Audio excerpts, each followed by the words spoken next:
All right, let's go. Hello, hello. You ready, Mathis? Yeah. Yeah. So this is the first ever podcast we are doing. So this is absolutely unprofessional and unprepared. So That's perfect. Yeah, that's perfect. That's what we want. So today we are having a very old friend, a former classmate of mine, Mathis Richard. He's just out of working on Arcane Season 2.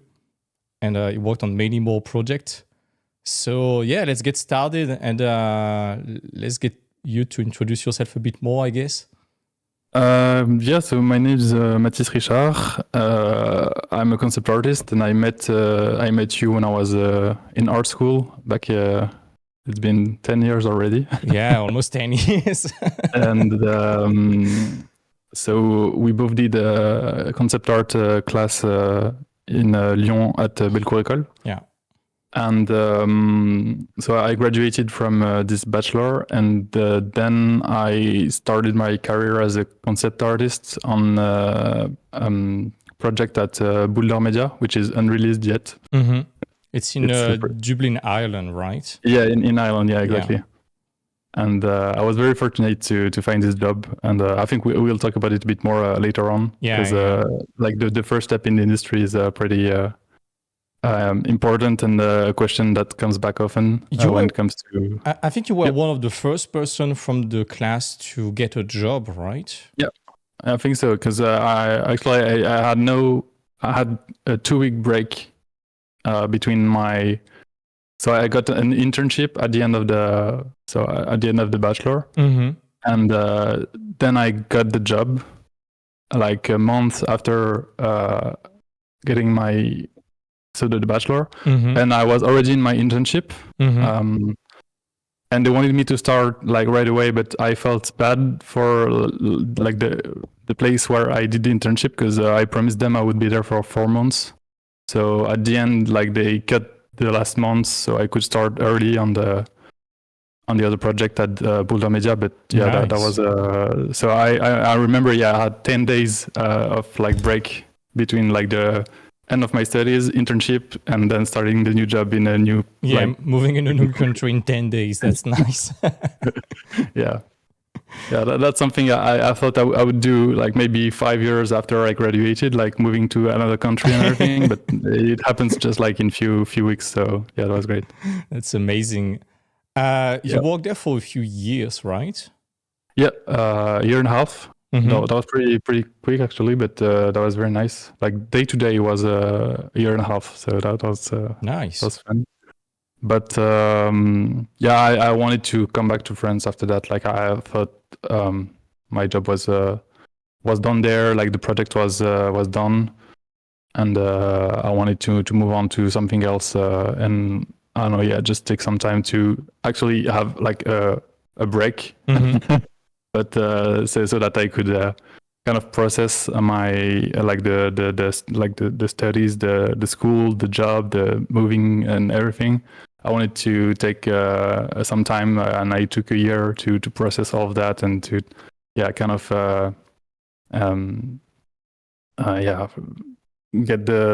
understand where I was and what I wanted to do next. So that was great. Nice. That was very nice. So you're back in France, and what happens to your jobs at that moment? After Dublin? Yeah. So what happens is I'm in a position where, so I graduated, I was 21, and when I came back, I was 23. Mm-hmm. And so I was like, okay, I'm gonna take the summer off, because I came back in April or something like that. So I was like, okay, let's chill for the whole summer and start to plan on a new like portfolio. And at the time, I was planning to move to Canada with mm-hmm. my ex-girlfriend and like 2 good friends of mine I made in Boulder. Mm-hmm.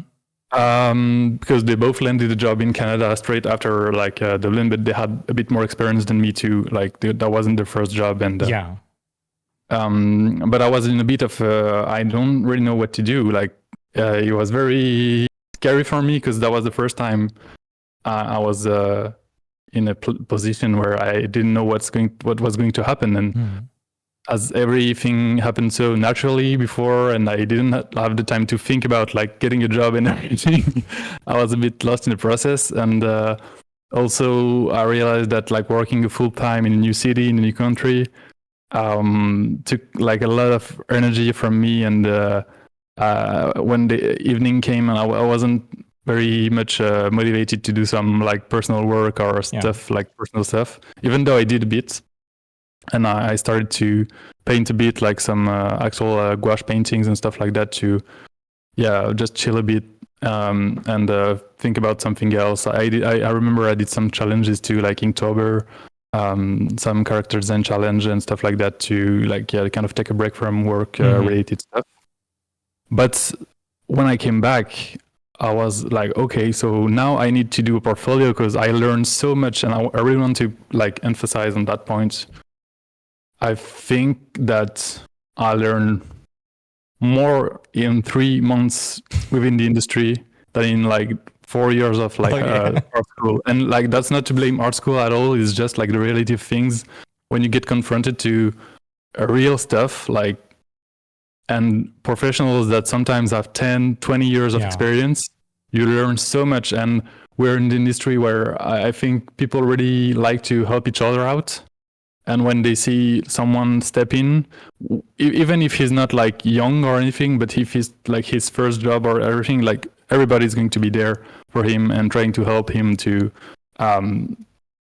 step up his game and achieve professional work and quality as quick as possible. And also like it's not about quality all the time, but that was a lot of Arcane's pattern, but like also fitting within our direction that was very strong and very how do you say that?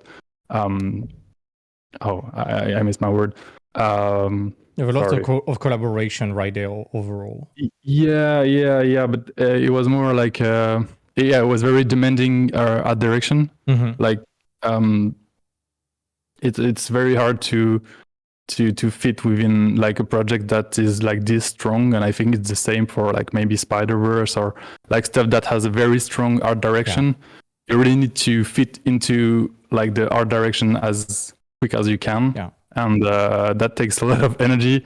And it's really a team effort to do that because everyone's involved, like the leads, the artist, the art director, everyone is there to just do the best work as possible. So just to come back to what we were saying, I was very lost trying to make a portfolio, and at some point I don't know, like I just started to do some stuff, and it was for me it was a bit of a weird year too, because at the end of the year I kind of had a disease and I ended up in the hospital and everything in January from like the next year. So I started to work on my portfolio very intensively starting like November, December. And I had everything ready, everything planned, like posting on socials and everything. And at this very moment, I just ended up in the hospital. And so I had like a very rare disease, like that usually happens when you're like 50 or 60. Damn. And everything went great. So like I kind of healed in a couple of months, but then like it took me like a year and a half to get off like the medics they give you, because like you have to just like go down very slowly in terms of like quantity and stuff. So I was in the hospital, and I remember like everything I had planned to post, I was like posting because I planned the post on different socials and stuff. I remember I was in the hospital, like sharing responding to comments and stuff like that. But it was a bit weird situation. At least it was keeping you busy, you know? Yeah, kind of. But honestly, like I only spent like weeks or 10 days in the hospital. I don't remember. And it was a great time because I think my life was a bit chaotic at the time. I was partying a lot and I was really lost, and like all of a sudden everything went very calm, you know. You heard it live. Being at the hospital was a great time.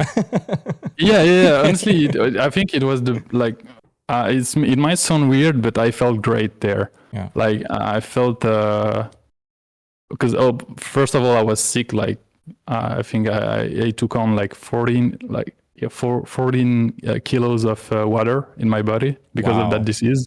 Wow. So I was like all fucking inflated like a Michelin Vivandum. And so that was necessary. And yeah, just like all the noise went down, Yeah.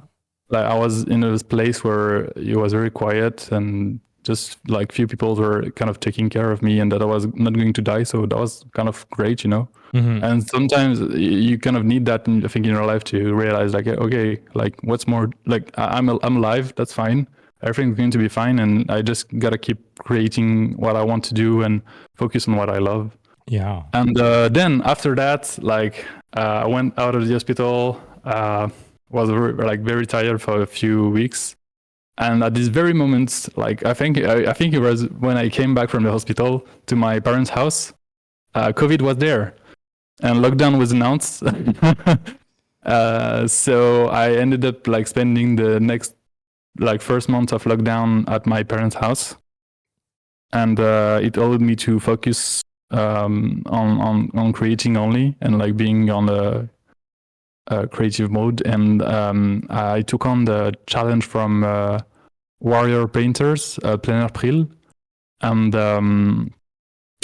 that was a very nice way to, I don't know, like be creative and like feel part of a community.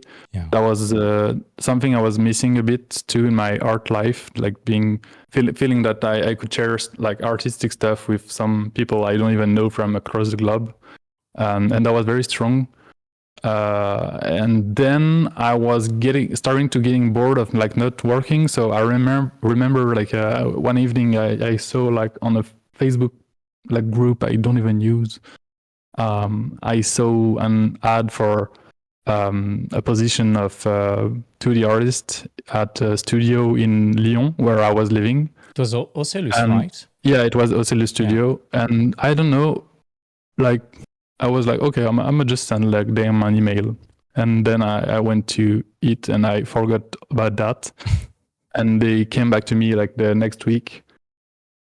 And I had 2 interviews.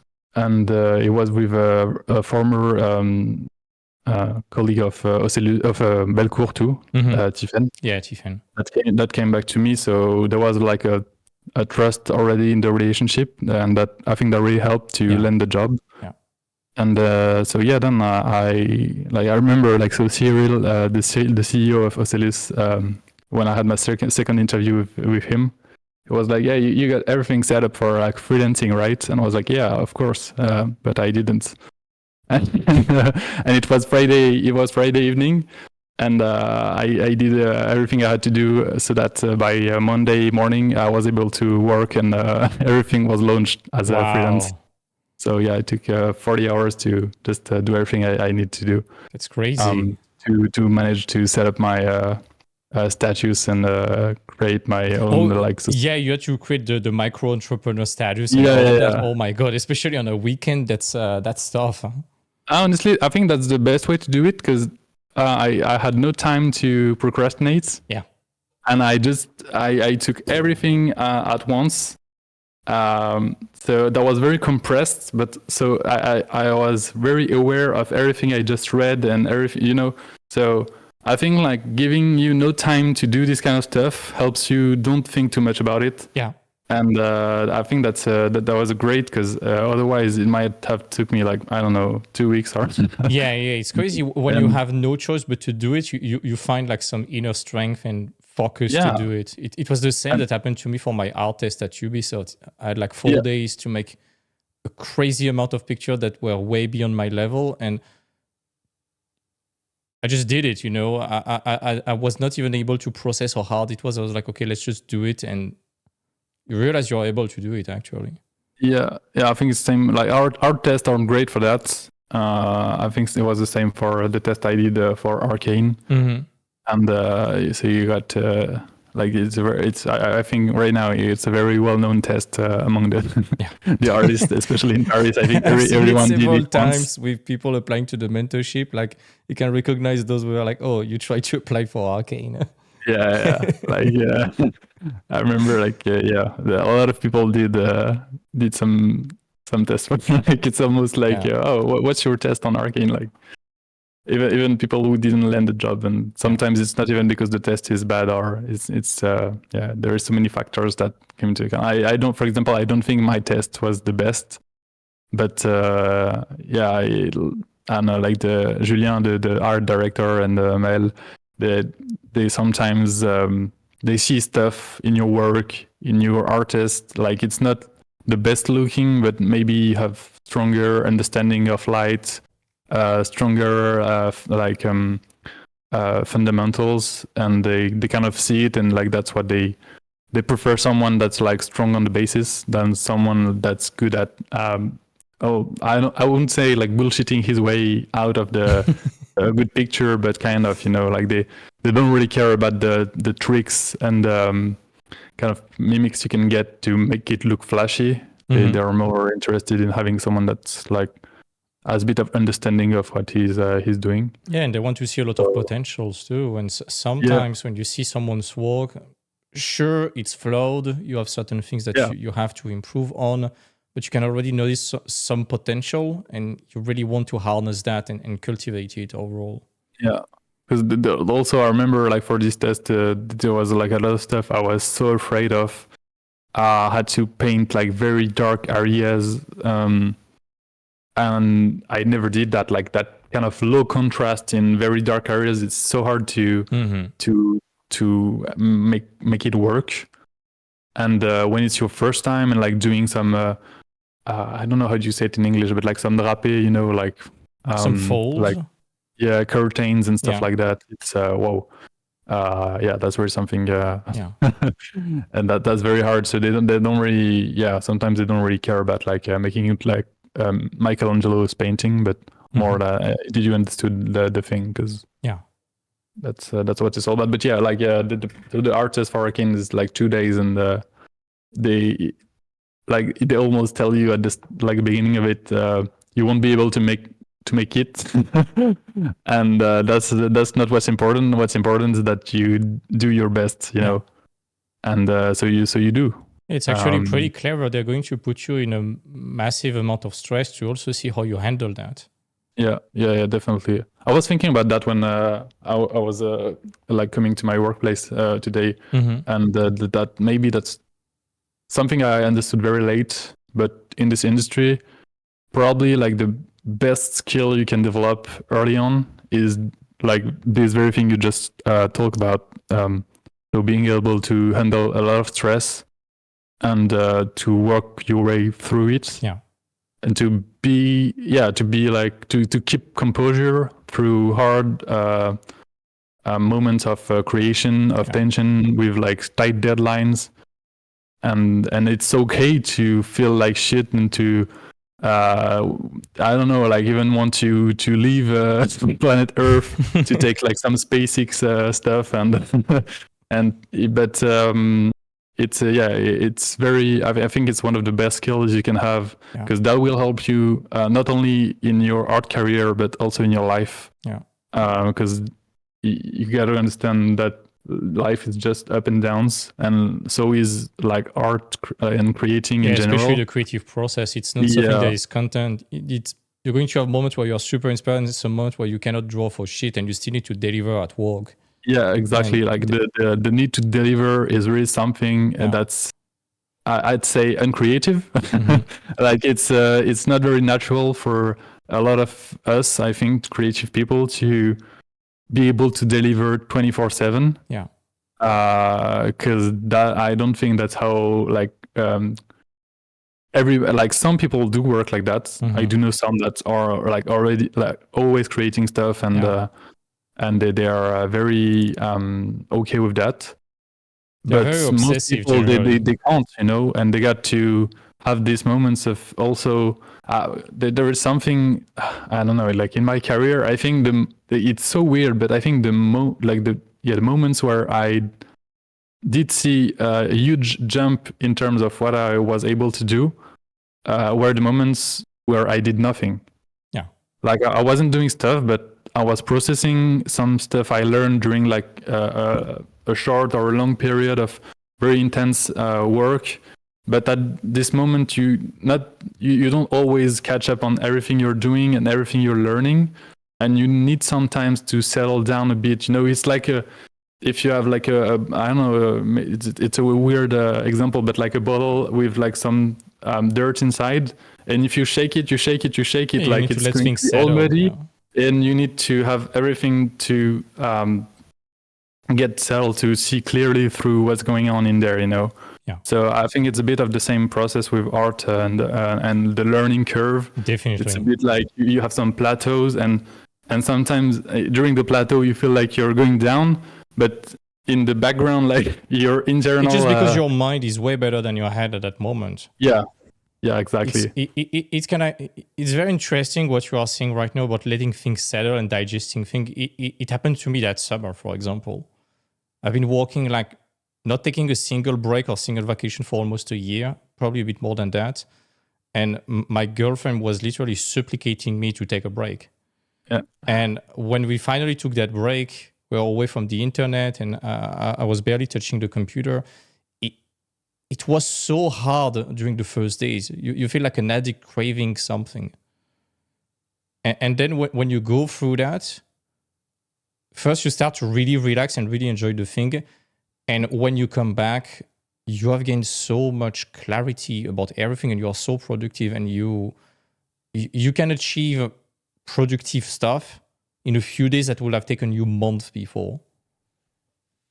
That's what it felt already. And a lot of artists too, they feel guilty taking breaks. Like they are constantly in this kind of grind mode all the time. And they are feeling guilty even taking the weekend. Or that's also a trap when you are freelancing. You need to really define when is work time, when is like private time. Some people do not make the difference.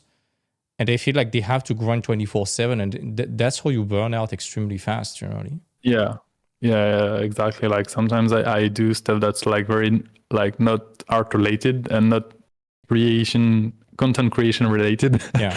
And I feel so guilty all the time. And like these past few weeks, I've seen a few people like in the industry, and I was thinking like they were doing great, but they're all going through the same phase of, oh yeah, I'm like freelancing on my own, and I don't know if I'm doing enough or if I'm not like it's just like if you doubt, I think it's normal, you know. It's important even to question what you're doing and everything. But yeah, I think guilt is the real is the real trap, because it can be so how to say that, like unproductive at the end. Yeah. Like to force yourself, and it's important to balance everything. But yeah, I mean, like balance is key, but balance is so hard to find, and I think it's our mission in life. I mean, that's how I see it. And the more I grow up, the more I realize maybe like balance is just accepting that there is high and lows all the time, and not trying to find that perfect little line that's not moving, you know. Yeah, expect chaos overall, especially as an artist. Yeah, and that's also with that kind of mindset that then suddenly you realize that you're able to handle way more than what you think you were. Because when chaos comes to you, you're fucking ready for chaos, you know. You're like, yeah, that's fine, like everything's gonna be fine. As long as you're not gonna die, like it's okay, you know. Yeah, getting back to that example of that art test that you did for Fortiche, it's funny because they are kind of simulating when you will be down in some way. Yeah. When that's something I say to the student all the time is like, on your portfolio, you are judged on your worst pieces because it's what you're going to produce on your bad days. It still needs to be good enough for the standard of the company. And right there, by giving you an impossible task, they know you're going to crash, and they want to see what you are able to do when you are crashing, or maybe you're inspired or don't have enough time. So I think it's a very clever yet counterintuitive way to make an art test. But that's I mean, like it's, but it's not very specific to Arcane either. Like every art test I did, they didn't expected me to do the thing they were doing. Yeah. You know, like not exactly, but what can I bring to the table? You know, why should they hire me instead of someone else? And yeah, like the all the tests, as you can expect, like all the tests of on Arcane, they were looking so different.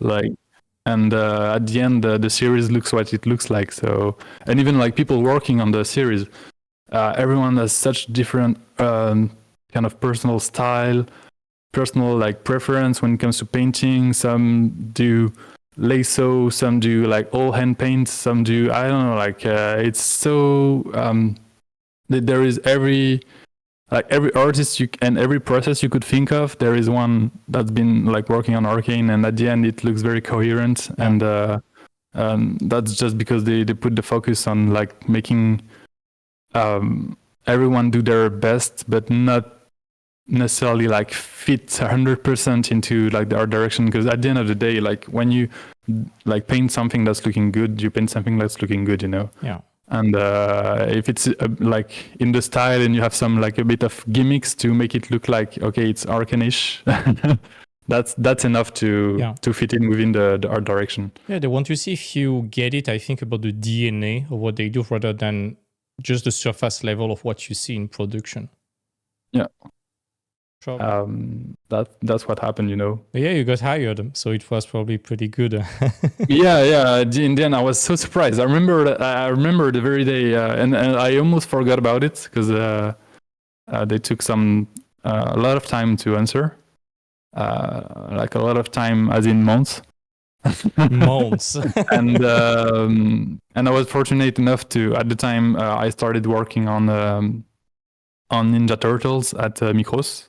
Nice. So I wasn't concerned. Like I wasn't too concerned about the Fortiche thing. I was like, okay, I just landed a job, so I'm fine with that, and we'll see. And yeah, as I was working at Micros, it just came back to me like, oh, you're hired, you know. I was like, what? Isn't it funny? It's always when you are not searching for jobs that the job come to you, and every time you are searching, you find nothing. Yeah, kind of. It's always like that. It's chase or be chased. I don't know. Yeah. But no, that was so.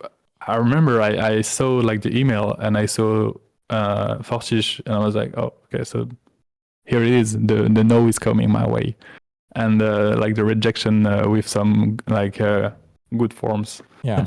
After having thoroughly reviewed your work and found it very interesting, we decided to move forward with someone else. Yeah, and I remember about you in case we need someone else. Yeah, I was completely okay with that because that's how I felt about my art test. But the one thing I felt great about wasn't like the most important thing that stuck with me at this time. It wasn't that I was angry or that I was sad because I was thinking that I just missed the art test.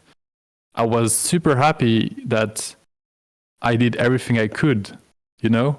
Mm-hmm. Like I felt like, okay, like, so I had no problem with rejection because I did everything I could. Mm-hmm. So like there is that, you know, if you put 100% of yourself through something and that doesn't work, that's okay. I think like you can live with that every day, every night, and be okay with that. As long as you like make it, as long as you're accountable for what you're doing and take responsibility for what you just did, that's okay. Like it's fine to like get rejected and to take a no, and like even that's important, I think, to be ready for that and to feel like these days I'm more thinking that I need to reach for more rejection, you know.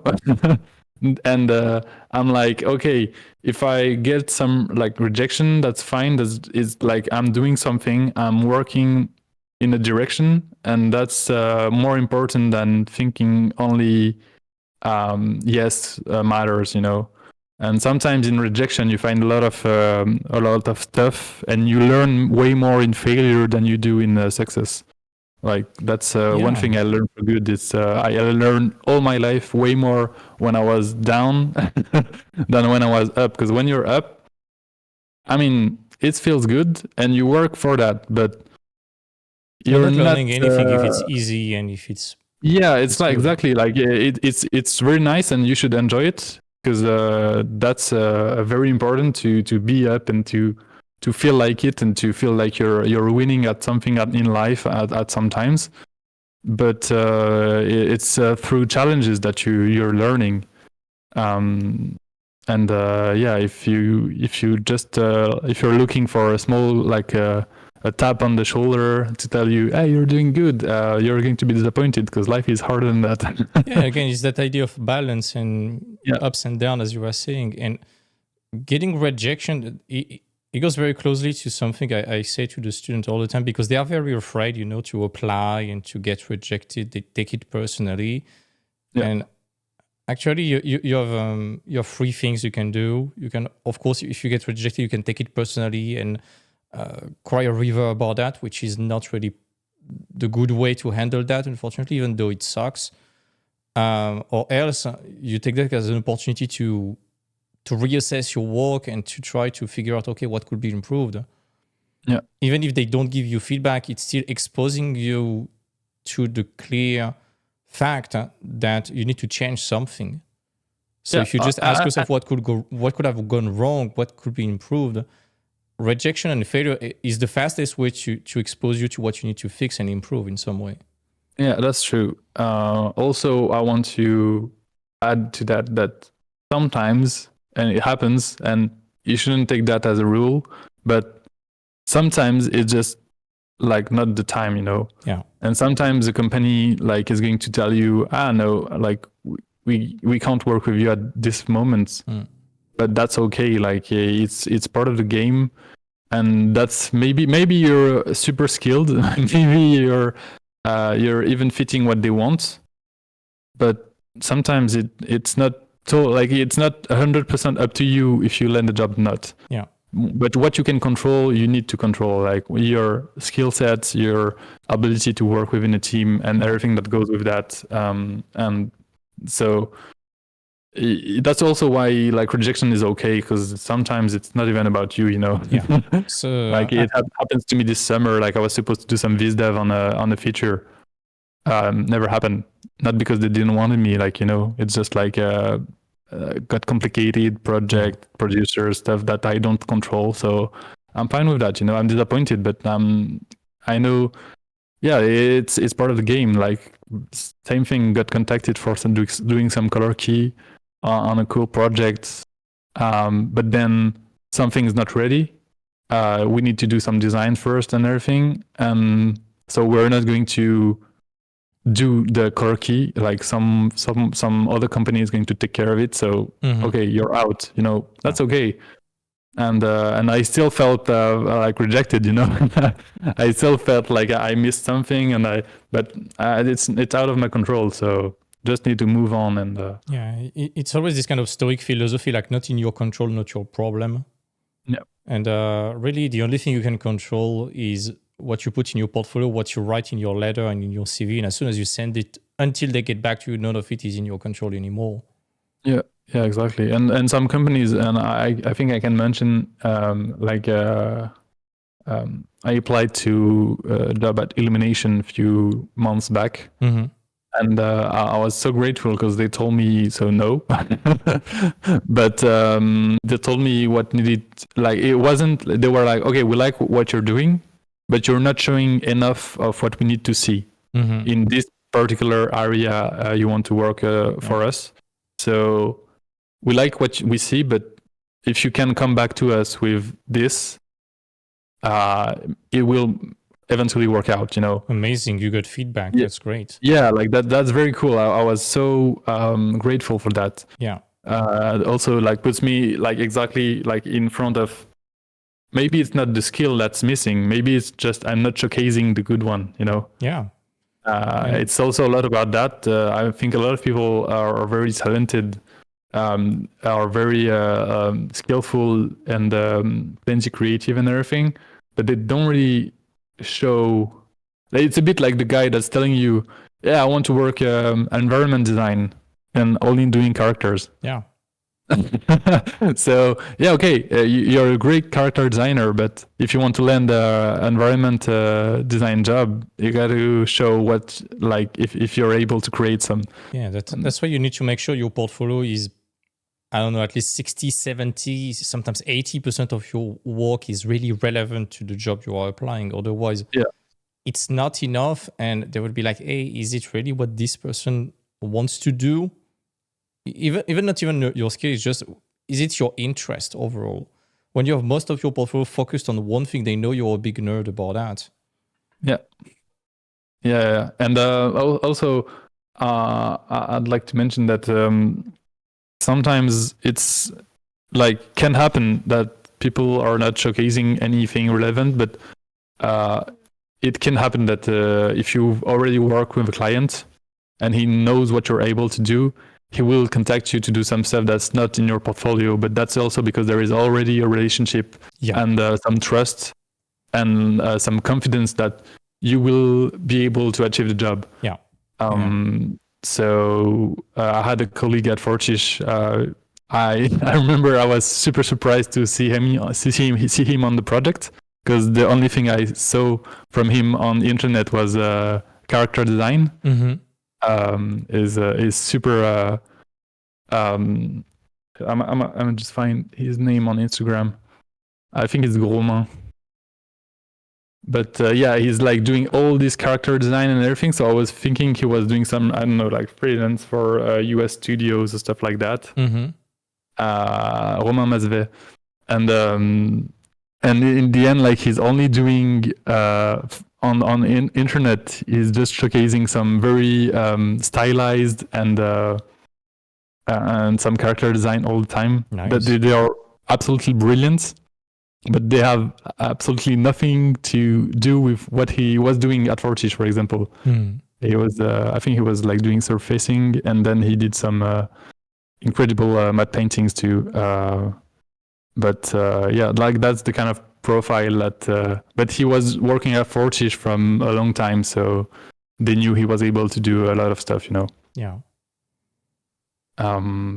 But yeah, that's not like, I don't think that's the way to go for someone that aspires to become a concept artist or background designer or a character designer. You really need to showcase what you're able to do. Yeah. And I think someone you emphasize a lot on in your mentorship and even in your vision of the art process is that you really need to show that you're able to think. You're able to iterate and to create something that's like, I don't know, functional, clever, that responds to a need, to like a design solving need overall. Yeah, problem solving all the time. It gets back to what you were saying before, like there would be ups and downs, and guess what, especially for concept art, but even for you when you were doing background design or viz dev or whatever creative job, your job is literally to solve problem all the freaking time. So you will be exposed constantly to the laws of companies, and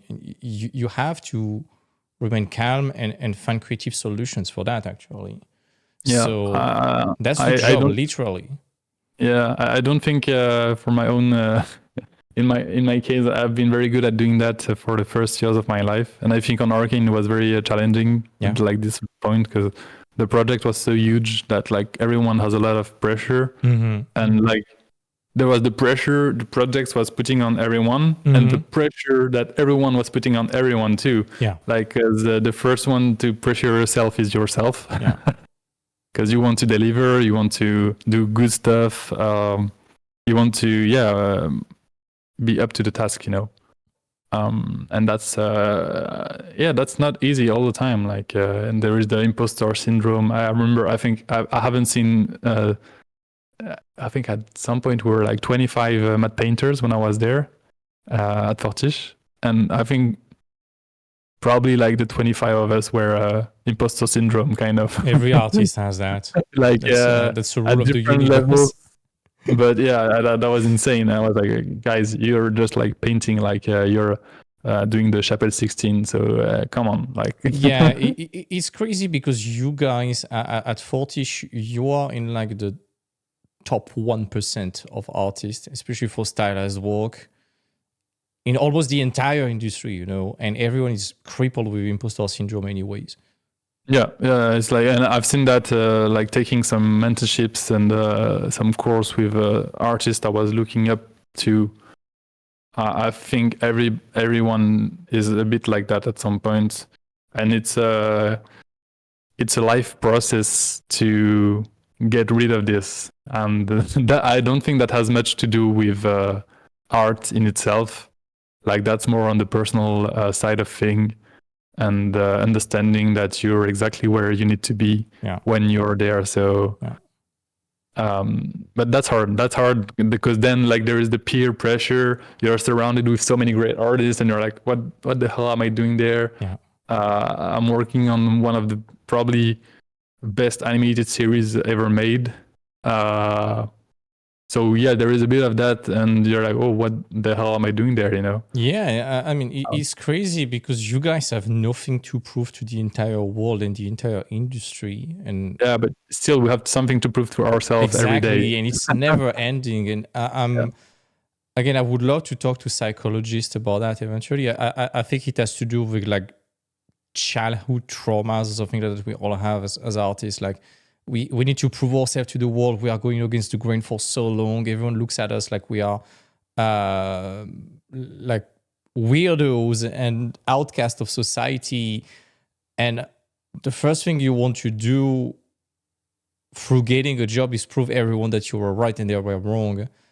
And I think that's maybe not the only one, but one of the root cause of this kind of imposter syndrome is just because we have been facing like people not believing in us for so long that we start to internalize that a bit. Yeah. And it's crazy to see that even at the highest level of the industry, it's still a problem. Yeah. I think like the only like people I didn't really felt had this is because like they were in the art test mode all the time. Like people with like all the responsibilities, you know. I didn't felt like they had like imposter syndrome, but they were just so busy having so much problem to solve. Yeah, you cannot think about that if you are that they weren't even in this discussion, you know. They were just I need to finish like 2 review of episodes for tomorrow, so I don't have time to think that I'm not good enough or anything. Like I just need to do it, you know. Yeah. Like this time will come when I got some holidays at the end of like I don't know 4 years of work or something. But yeah, that's so there is a lot of pressure, and that's that's the beauty of it too. Like you kind of enter a different spaceship in every project you get involved in. And so you have a new crew, a new captain, a new everything, new arsenal, new weapons, new process, new everything, and you need to catch up to what's been done, to imagine, depending on where you come into the project. Sometimes you need to invent the process yourself with the team you're working with, if you're doing some VizDev, for example. So that's you have different roles, and like your roles can vary from one project to another. So and that's so interesting to you. I think I was very I don't know. I was uncomfortable at first with switching jobs, and I was thinking that I should find one thing to do, and then I will do it for 20 years. That's probably because my parents are like in a job that like pays monthly, and they've been doing their jobs for 35 years now. So they got everything locked in since they are 4 or 5. And as a creative, I don't think it's relevant to see life like that. Yeah, we've been talking about that a lot when we were having drinks and such, and I think we are the same on that point. We need chaos in our life in some way. Those we get bored very easily, I guess. Yeah. It's that's funny because like that's something I was talking about yesterday evening with Basil, also a former. We need to get a drink with him again. Yeah. Like that's Basil Goutnoir, a very skilled concept artist. Amazing guy. What I don't know and such. He's insane. He's like probably one of my top 5 favorite artists. No joke about that. Like he's so skilled, and I don't know, he's super impressive. Also a very, very nice guy to work with. I reviewed the portfolios of someone who wanted to join for the mentorship, and his work was a perfect carbon copy of Basil, and he even said that he absolutely loved Basil's work. Yeah, that's. But I think what's amazed me the most about him is when so we worked briefly together on the Ninja Turtles. Mm-hmm. And so he was doing some studies during breaks, and not some studies, but some paintings, actually, like not necessarily studies, some like imagination paintings and stuff. Like sometimes very abstract, sometimes, I don't know. He was so, I don't know, there was like a flow to what he was doing. It was beautiful to watch. Like he was just like doing one thing, like jumping to something else. And sometimes I remember I was just sitting next to him and like watching him work, with his permission, of course. And don't do that if people don't want you to look over the shoulder. You're going to see the person who froze and stop drawing and politely look at you, and you see the death stare in their eyes. Yeah. So we had a bit of chit chat, and he was just painting his way. Sometimes I was painting next to him too on my iPad. But yeah, very, very creative guy. But yeah, yesterday, so we were talking about that, and I had a very chaotic life until I was 25. I was partying a lot, doing a lot of stuff like you shouldn't necessarily do, and like that's, I don't know, like I don't want to get involved too much into my private life and everything, but I kind of stopped doing everything that was harmful to me, and sometimes I'm like, where's the chaos? You know, I realized that I was a bit addicted to chaos in a very negative way. Yeah. When I was in Dublin, I think I was drinking every day. Probably like, I don't know, at the end of like a year and a half, I made like a average of what I was drinking was probably around 2 pints a day. And some days I wasn't drinking. So shit. Two pints, but that was... You mean the French pint or the big Irish pint? No, like the, I don't know, half-liter pints, you know, like regular pints. But anyway, I think I lowballed it a bit, you know. Yeah. So that was probably higher than that. And yeah, my life was just chaos, like getting wasted and partying. And I was young too, so I like it's okay. And I had some good times, but I think a lot of time was just because I was addicted to chaos and to like doing... just partying and everything, and I think if I enjoyed every part of it, that would have been okay. But I'd say probably 2/3 of it were just me getting like depressed because I felt like shit doing this. So, so yeah, like chaos is important in the creative process. But so I got rid of all that, and now I need to restructure everything, you know, in my adult part of my life. And it's sometimes a bit tricky it feels a bit empty sometimes, like, because it's calm, it's relaxing, it's nice. Yeah. And I'm like, yeah, where's the cigarette, where's the drink, where's the everything, you know?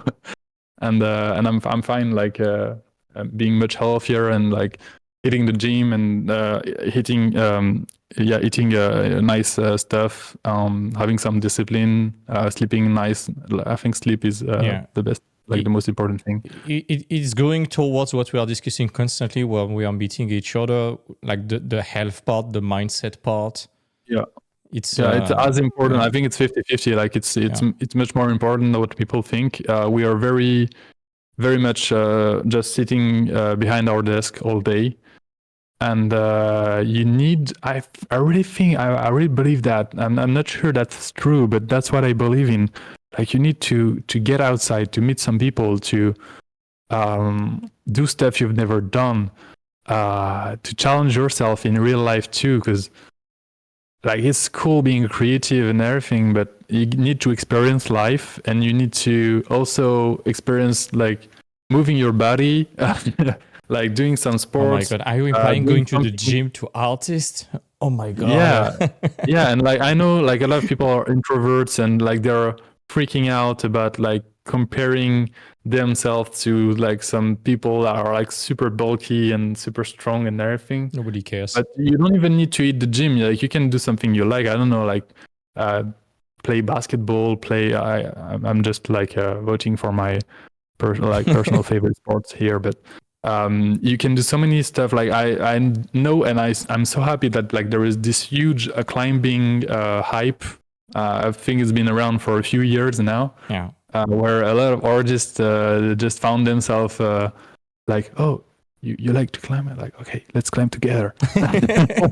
And then like I don't know, like every time I go to the climbing place, I can hear people like chit chatting around, and like probably half of them are like in the animation It's industry a or something super like that. social space actually. You go to free rock climbing where you are not attached. You can free climb all you want.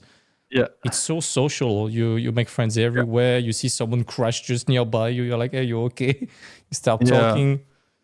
And It's that's great. very. I think the climbing is super nice metaphor for like also I think I don't know why it appeals so much to artists, The but it's grind, probably because it's a bit of the same. Like you like when you start to do like I don't know how you call that in English, but to do a route. Yeah, climbing Suddenly, path, I like would say something like that. yeah, like you have a problem you need to solve, It's a puzzle.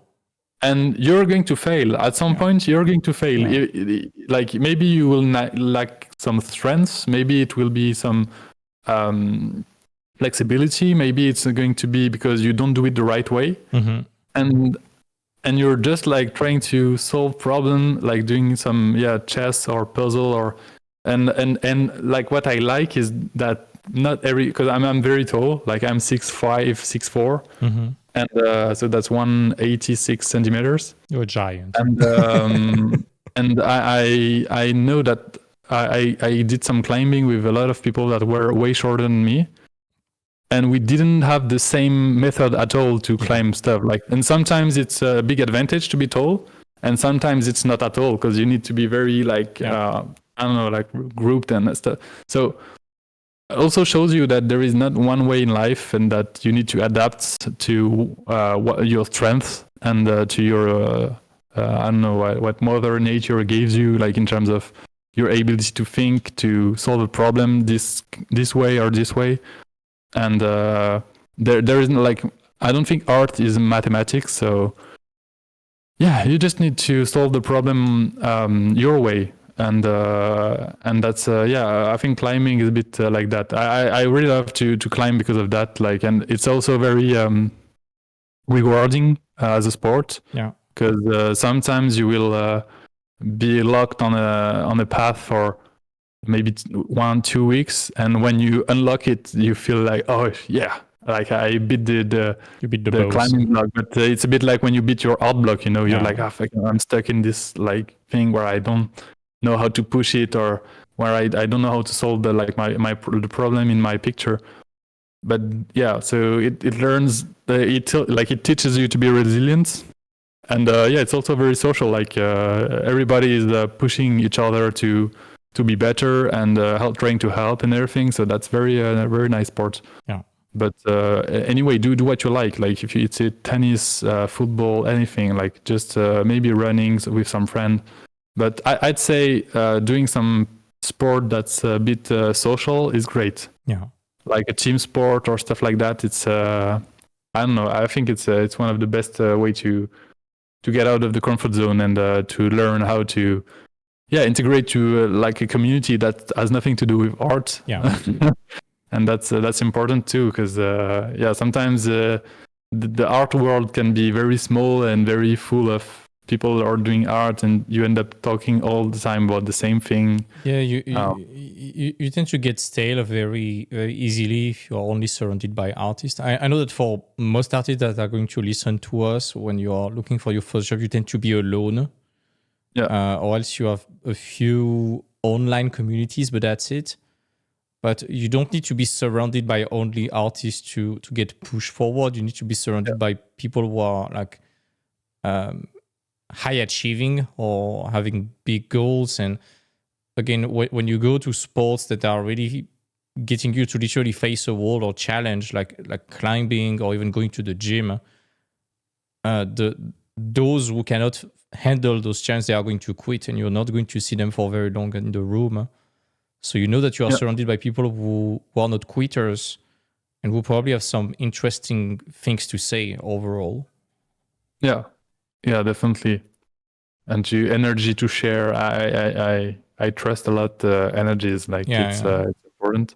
And I'd say also has a bit nothing to do with what you were saying, but in terms of trust, like trust your gut, trust what you need to do. Just to echo about that. At some point, so I've been working.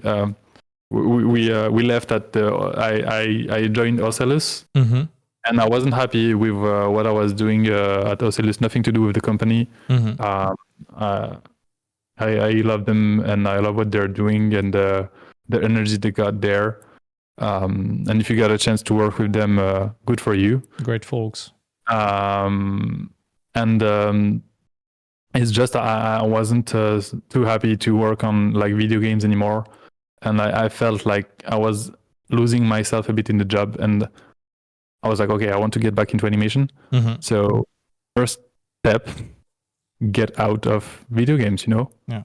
Like, and I had like no income, no everything for I think about like 6 months or 8 months, and there was a big jump in the like empty in the unknown. I didn't, but I was so sure that what was good for me was like beyond that unknown, that I just took the leap, and I quitted my job not knowing what I was going to do next. And like both Micros for Ninja Turtles and Fortiche for Arcane, they contacted me, but I didn't send an email, Yeah. So like animation came to me because I wanted to go this way, and like the images I produced during this time, I think they showed that like they were honest. They were like super authentic about what I wanted to do. So I think that that's what they told me. Like we like like we can see you like to paint, you like to play with brush strokes, to like play with like colors variations. You understand like colors and how like lighting a bit. So so yeah. Follow your guts, and if you feel like you need to do that, you don't need to compare. You just need to be true to yourself and to what you feel like you want to do.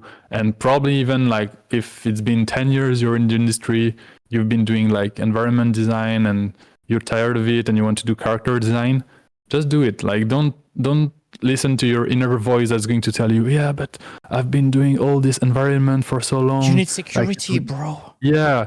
I'd say fuck security, but I'm not sure about that. It's not the best moment to say that in the industry.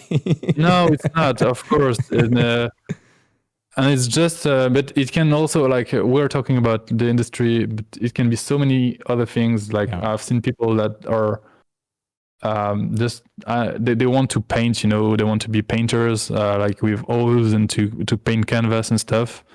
And they just did that, like, and now they're super happy, and they're selling some paintings, and they're building a career for themselves. And like they left concept art, and but consciously they were like, okay, I must stop doing that and focus on that, And that's also like, I think it was easier to say, okay, I'm going to stick with concept art, like it's bringing me some income and everything. Plus, being a painter is way more scary. Because you never know. but at the same time, they're like they are so honest about their way of doing things that it ended up working, and it's aligned with what they're willing to do and to put effort in, and that shows up in your work. That's when a lot of students are coming to me. I'm always telling them, okay, we're going to like have a little call, because I'm not a very big fan of answering a few questions by Discord or anything. So I'm like, okay, let's talk for like maybe depending on my time, like 15 minutes to 1 hour or two more if I have time to do so. I'm like, be true to yourself. Like, don't try to copy that, or stop chasing trends and exactly. Like, I know you're a fame and all the big projects. I know you're a big fan of that. Like, you're like, don't follow trends, and maybe follow trends if that's what you feel you're into. Like, because I remember I did that, like when Spider-Verse came, like the first movie. I started to paint. I was like, oh, I want to do that so much, like to paint like suburbs, the train station, the railway, the everything. I was like, New York. I never been, but I really want to paint that kind of stuff. At the time, I think also one of my biggest inspiration was Rob Ruppel, which is like very graphic in his work and everything.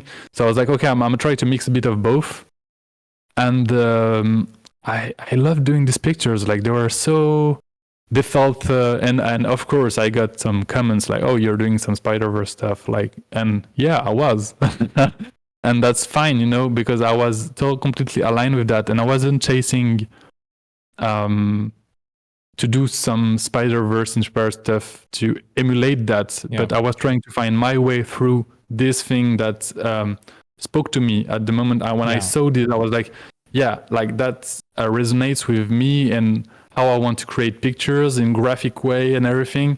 And they just offer me, I don't know, a like 10 years speed run of maybe like the process I would have been through to get there, So I think that's a good way to use inspiration and reference. It's like not trying to copy, but to understand what you like to do and how you like to do it. And if by inspiring you by a new art style or something that's trendy at the moment, you can do it, eventually you will get out of the trend. But it's also sometimes you just like, it's like a train that's coming by and you're like hanging onto the train, and then it drops you off like, I don't know, maybe 10 kilometers away, and you're in the right place, and you've learned what you need to learn by sticking to that train. So but you don't have to, like, you don't have to like be in the trend at the moment. Like, for example, I do think I'm still in the Spider-Verse stuff. Like, it's not really a trend anymore. But even though it's still big, like in the industry, it's just very stylized stuff still appeals to me. And I just my taste like got a bit more refined with time. So I have just trying to again, like let your influence settle a bit and understand where you want to go. Yeah, and it's important what you said, because you made a clear dissociation between imitating what you see just because it's trendy and kind of copying just on a surface level. And trying to really understand the first principles and the fundamentals behind that style or that project that you resonate with. And that's something I've been constantly memeing about on social media and talking about nonstop recently. But so many people, they just get stuck on the surface level just because it's fancy or because it's attached to prestige or something like that. You see two artworks on ArtStation, and one of them you see a little Blizzard logo. Even if the other one is better, people will like more the Blizzard one just because there's that little brand, just like a Nike logo on a shirt, something like that. And I think it's very important every time you react emotionally to something, whether you like it or you hate it, or maybe you cry in front of a movie or you laugh a lot. I think it's kind of important to ask ourselves why, like several times, and dive deeper to understand why that specific thing got us to think this way. Yeah. And what is the emotion that is lying deep, deep, deep below that.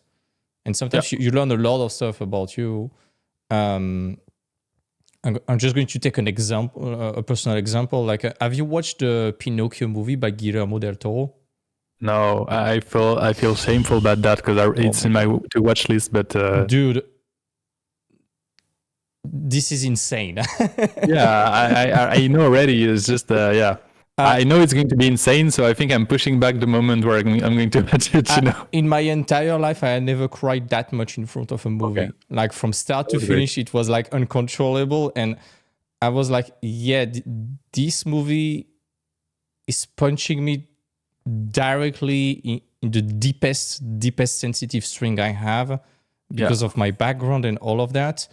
And when you reach that point and you can analyze why it's making that, you know how to replicate those kind of emotions. You know how to speak about that. You know how to implement that in your art. And that's how you go from something that is just fancy to something that is also compelling. Yeah, exactly. Just to bounce back also on that, I think that it's a bit important to understand sometimes, and I've been through that,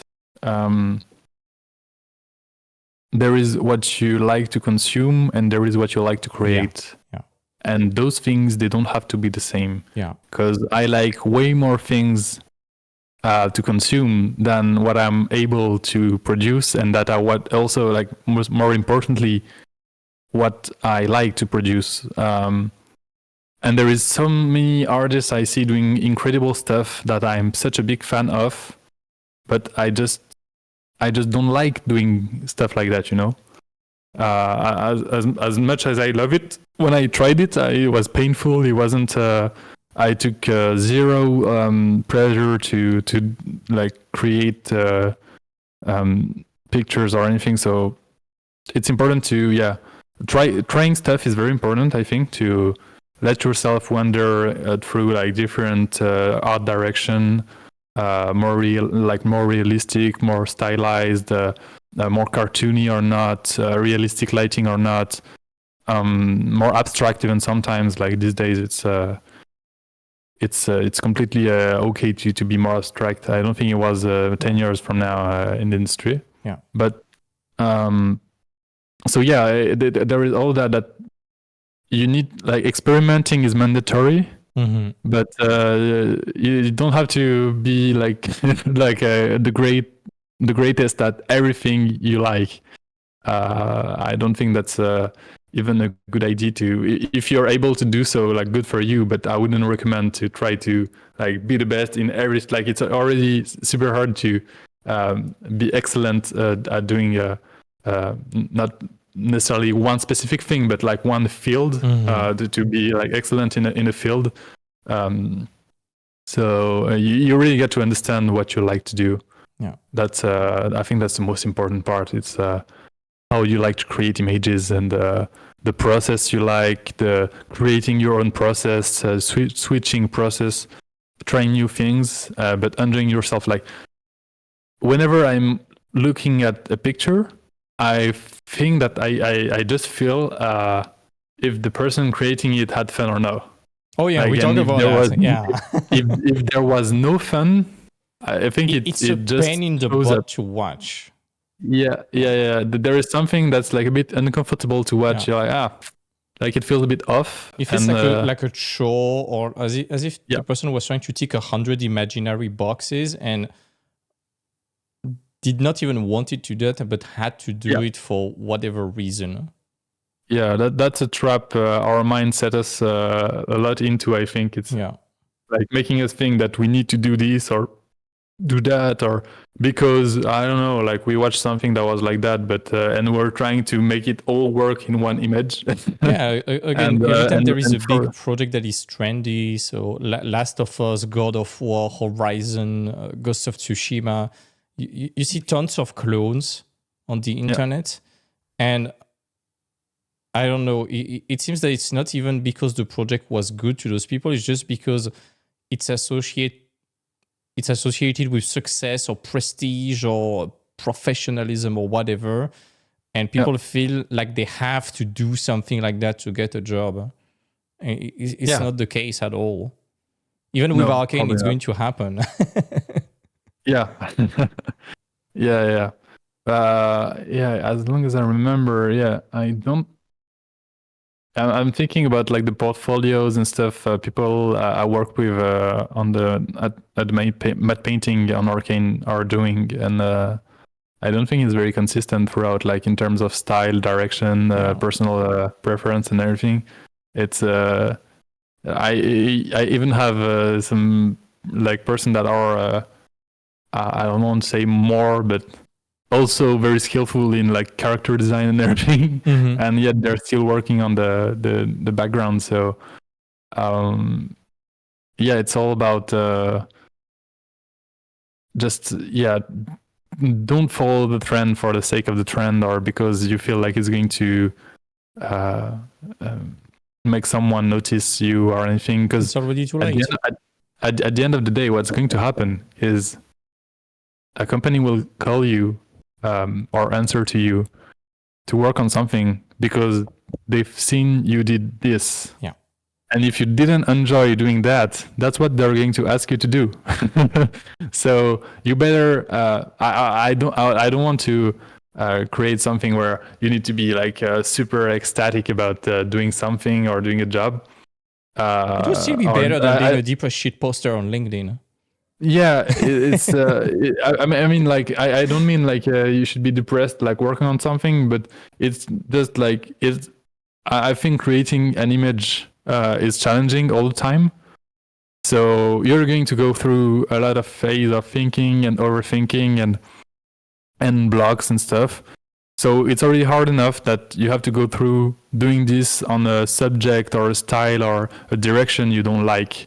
If you're free to choose, especially when working on your portfolio, you should probably do something you like, because that's for the better. Like that's something you enjoy creating and something you're proud of at the end, even though you will hate it in 2 weeks. Yeah. But that's maybe you will hate it this evening, so you don't know. Yeah. It's I'm pretty sure it's the same for you when you are seeing a few portfolios. To me, it's always the silly doodle in the corners that are more interesting than the big picture. Yeah. Because it's so spontaneous. It opens the window to the mind and the soul of the person generally, and you want to see more of that generally. Yeah, I think I remember when I did the schoolism course with about Coran Lights.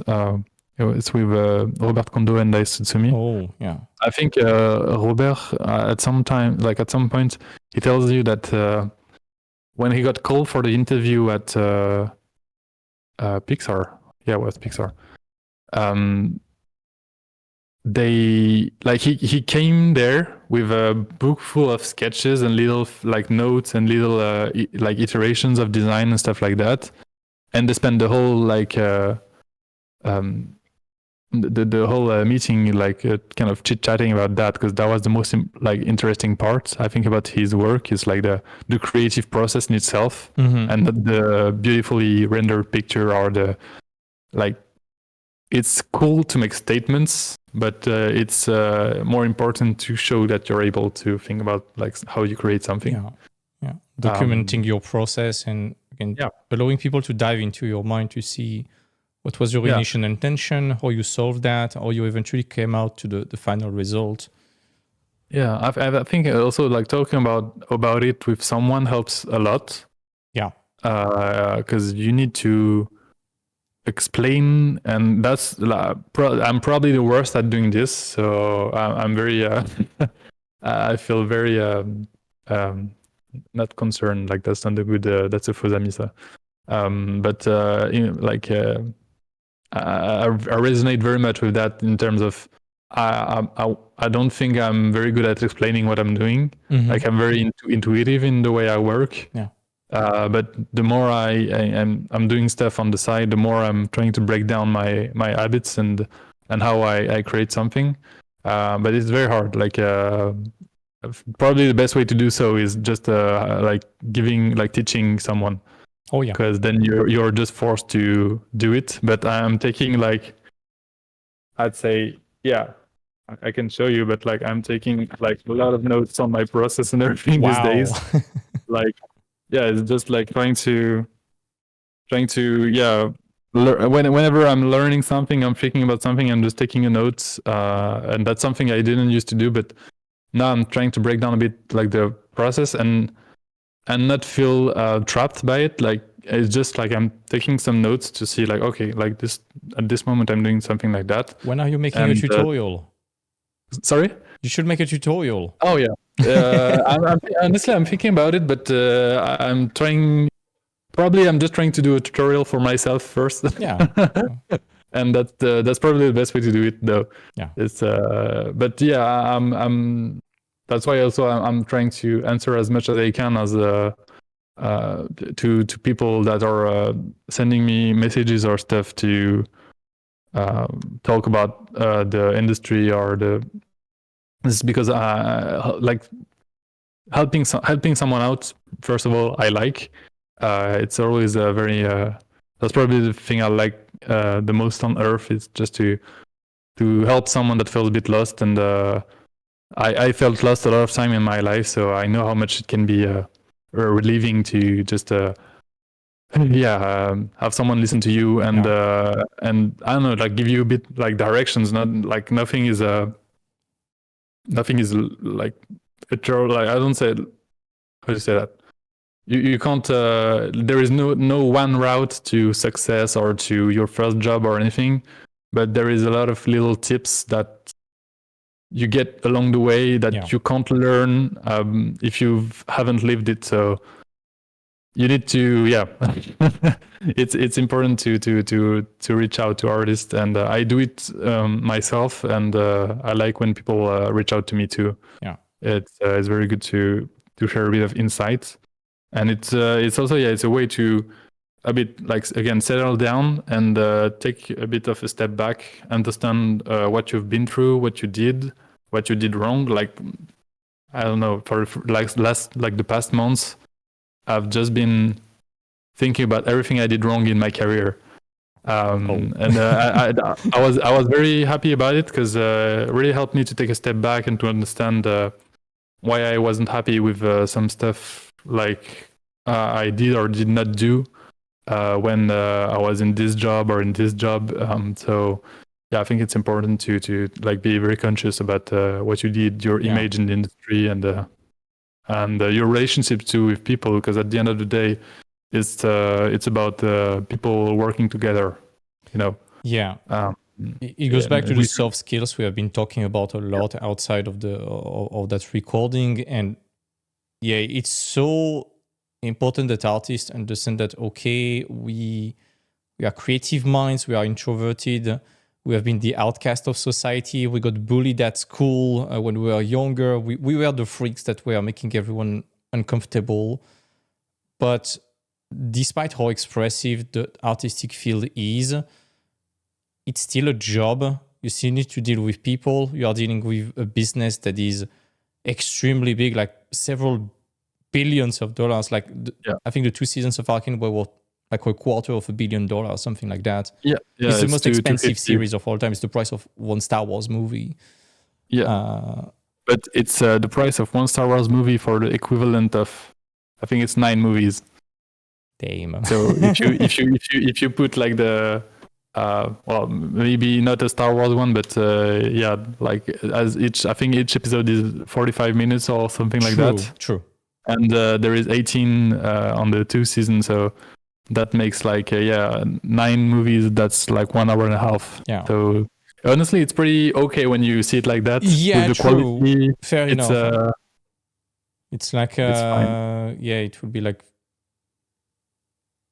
I cannot do the math, but it's 25 by 9 is hard to do. Yeah.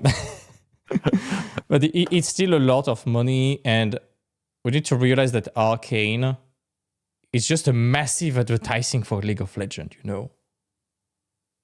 They are not... that's a huge ad for one of the like probably the biggest So game ever. if a company is willing to spend years and $250 million just for advertising for their product, it means that they are making a fuck ton of money, you know? And it goes back to the fact that as artists, okay, we have the art part, but we have the professional part. We are dealing with a fuck ton of money. And that's very true. yeah, the skills, the soft skills are so important, as you were saying, like being a team player, managing your reputation inside and outside of the studio, because if you behave well, people are going to recommend you to the studio, and that's how eventually when you are in the industry, you barely have to send resume or whatever. The industry works for you. Yeah, it's a fine line too, because I wouldn't consider like calculating too much either. Like, no, it's not about being calculating for sure. Yeah, it's but about you being need genuine, to be authentic, and you need to stand your ground too. So it's really a fine line, honestly, like working in the industry. And I do think it's the same for every job, honestly, like not even just inside the art industry, but being able to stand your ground and stand up for yourself when you need to. And because there is, I wouldn't say that I experimented some, but I know for sure for like from colleagues, from stuff like that, that there is like abuse in this industry, as in every industry ever. In every company, sometimes like you can get like a bad manager or a bad colleague or something that's like mean, and you really need to stand your ground and not worry too much when it comes to the human side of things, about like, oh, I'm going to protect my career, and if I stand up for myself, it's maybe a big trap. Yeah, I risk to like they won't like me anymore or anything. So yeah, don't bend the knee just because you're afraid. You know, you shouldn't be afraid, but you should be smart. So that's two different things for me. Like being smart is like not being a crybaby all the time,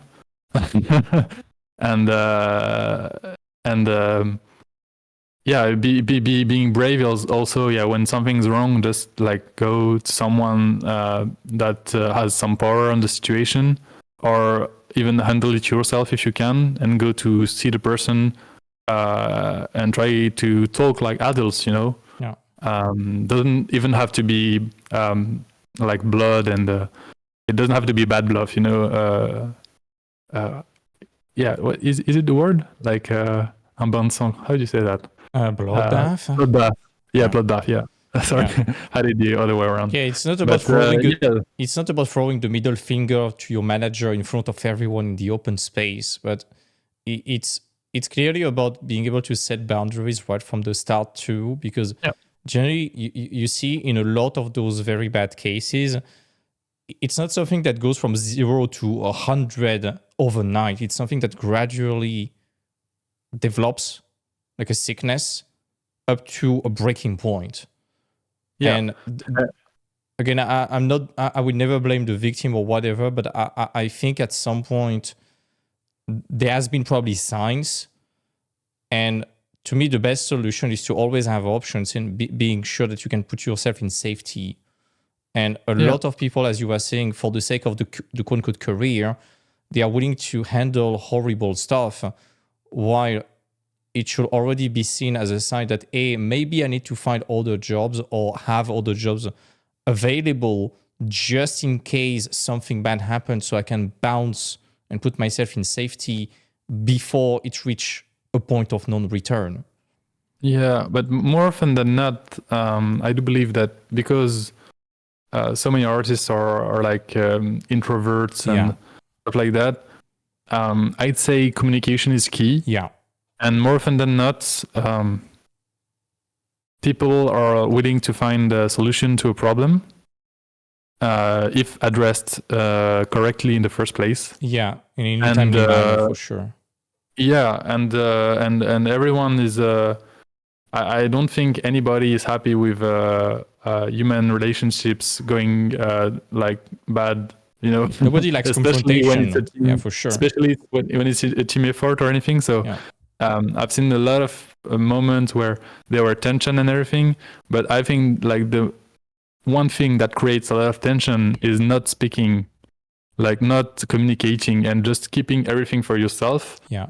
And just like in couples or any relationship, silence is always the killer generally. Yeah. And I do relate a lot with that on a personal level, because for most of my life, I've been like, I'm not an introvert. I wouldn't say that. But I kept things to myself, Yeah. I just kept things to myself, even like in a very good relationship with friends, with my family and everything. I didn't want to mess with like people and to address what needed to be addressed, because I was so afraid that everything was going to become chaos, to become chaotic, and to like that something was going to come back to me in that a you will bad damage the way. relationship. Yeah, and to damage the thing and to lose something. But it's by doing nothing that you're losing everything. Because you're just letting it rot from the ground up.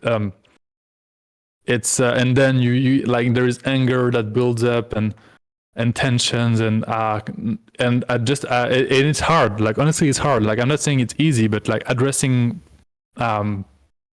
problems or something that you're not comfortable with someone is the best and the fastest way to like make the situation switch from one thing to something else that more often than not will be better. Even if it means I don't know, like, let's say worst case scenario, like leaving the company. Like, I do think it's better for your mental health. Like, if it's the best thing for your mental health, like, and for yourself, that's what you should prioritize. You don't want to be in a toxic relationship with anyone in your personal life or in your work life. And I do think we've all been through this, and we've probably also been toxic for someone else without even realizing being aware of it. And that's also something I want to emphasize on, is as we are like, we sometimes we tend to believe like everybody's doing everything on purpose. But most people that bully some other people, they've been bullied before. And they're just like in a fucking survival mode, They don't even realize that they're like doing something that's harmful to someone else. They're replicating what they knew for them in the past. Exactly. It's the norm. Like most, I don't know like numbers or anything, but like most abusers in life have been abused like in their childhood, probably. It's like turbulent kids. They have been having turbulent parents too, who probably even got turbulent parent before, and so on and so on. It's just a cycle. And I don't want to like put any guilt on anyone, but it's just like the best way to address something is just to like communicate with people. Like, if you talk, you win. Silence has never made anything move or anything go forward or anything go like any direction. Like, if you just say silence, is just like the small like and slow death, so just speak up for yourself, and even if you know that communication is impossible, just living silently is the best thing you can do, rather than trying to change people or create a movement or whatever. You just live silently, you put yourself in safety. I know that, again, at that moment in the industry, job options are a luxury, but it's still something that people need to cultivate. And it's not about being disloyal to your current company. It's just about having a safety net, so you can actually enjoy staying without having that voice in your head telling you, hey, if anything bad happens, you are stuck there. And I do also think like I've seen that, for example, in Arcane. Like I'm keeping going back to this, not for the flex, but just because I think it's one of the best experiences I had in like terms of seeing every department and every aspect of the process and the pipeline. If you speak to your lead, to your supervisor, to someone, anyone, your producer, anyone, like, you will be more manageable. Like, you will be more coachable, because like then you set your boundaries, then you tell people, okay, this I like, this I don't like, and they know more how to, I don't know, like, just to because like we're all humans, so they don't treat us like we're all the same. And the more you say how you are to other people, the more it sounds obvious, of course, but the more like you're coachable and you're going to be a good team player, you know? Yeah. Because like people with you will know, oh, like maybe it's not the best moment to come to him and tell him that and everything. He needs to be focused. Yeah. Or maybe, oh, that's the very good moment to like go help him spend, like, for example, like your lead or anything, go spend 30 minutes with you on a call, or if you're on site, and give you some feedback, paint over or anything. And then everyone's more happy, you know, because there is no more things that are not said. Or so, yeah. One more time, like, it's not about being a crybaby or anything. It's just about like setting up your boundaries and telling, also communicating how you like to work. Like some people like to be like left the fuck alone on their corner at their desk and do their shit. Some people like to be a bit babysitted and like require a lot of feedback and everything. Everything's fine. Like there is no one good answer. Yeah. And everybody is going to be happy if every need is met, which is very hard. But if a lot of needs from anyone and everyone is met, everyone's more happy. And so it's like it's the same as in life, you know. Like it's not very. I don't know if we're in a philosophical podcast. We can. I don't care. We need to talk about the stuff that we would never talk about in our podcast. So I don't mind. Let's go. yeah. But yeah, that's really something that's very important to me. Like. Yeah, just and I think I've been very, very bad at doing that early on in my career. Same. And I realized that, and that's mostly, I think on Arcane was my best experience because it was super hard. So it just forced me to communicate and tell people I was working with how I felt, what I needed, what I didn't need, and it's hard, man. Like just. And you get to deal with your life too on the side, and you get like a lot of pressure at work. Sometimes like your personal life is a disaster or very chaotic, and you still need to show up to work and deliver.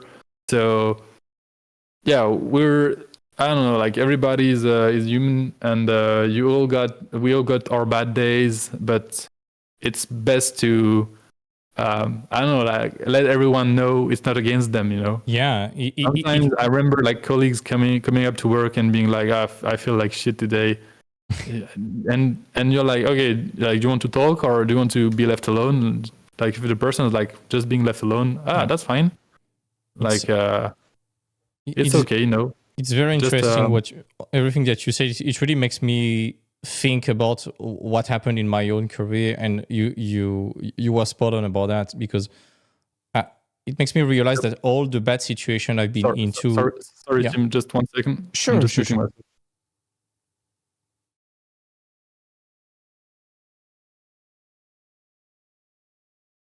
The pleasure of being in a co-working office.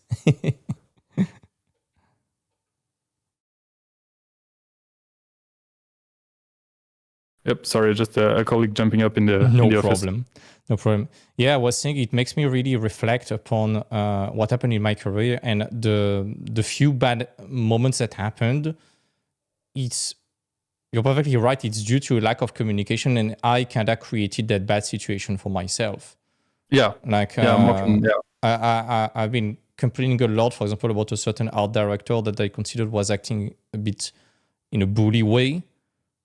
I realized that it just makes me realize that I was so terrified by having that job. I was feeling out of my league, that every time there was a problem, I was like, yeah, sure, let's do it. And I was overcompensating even after work to do that. And I should have just said, hey man, I need help.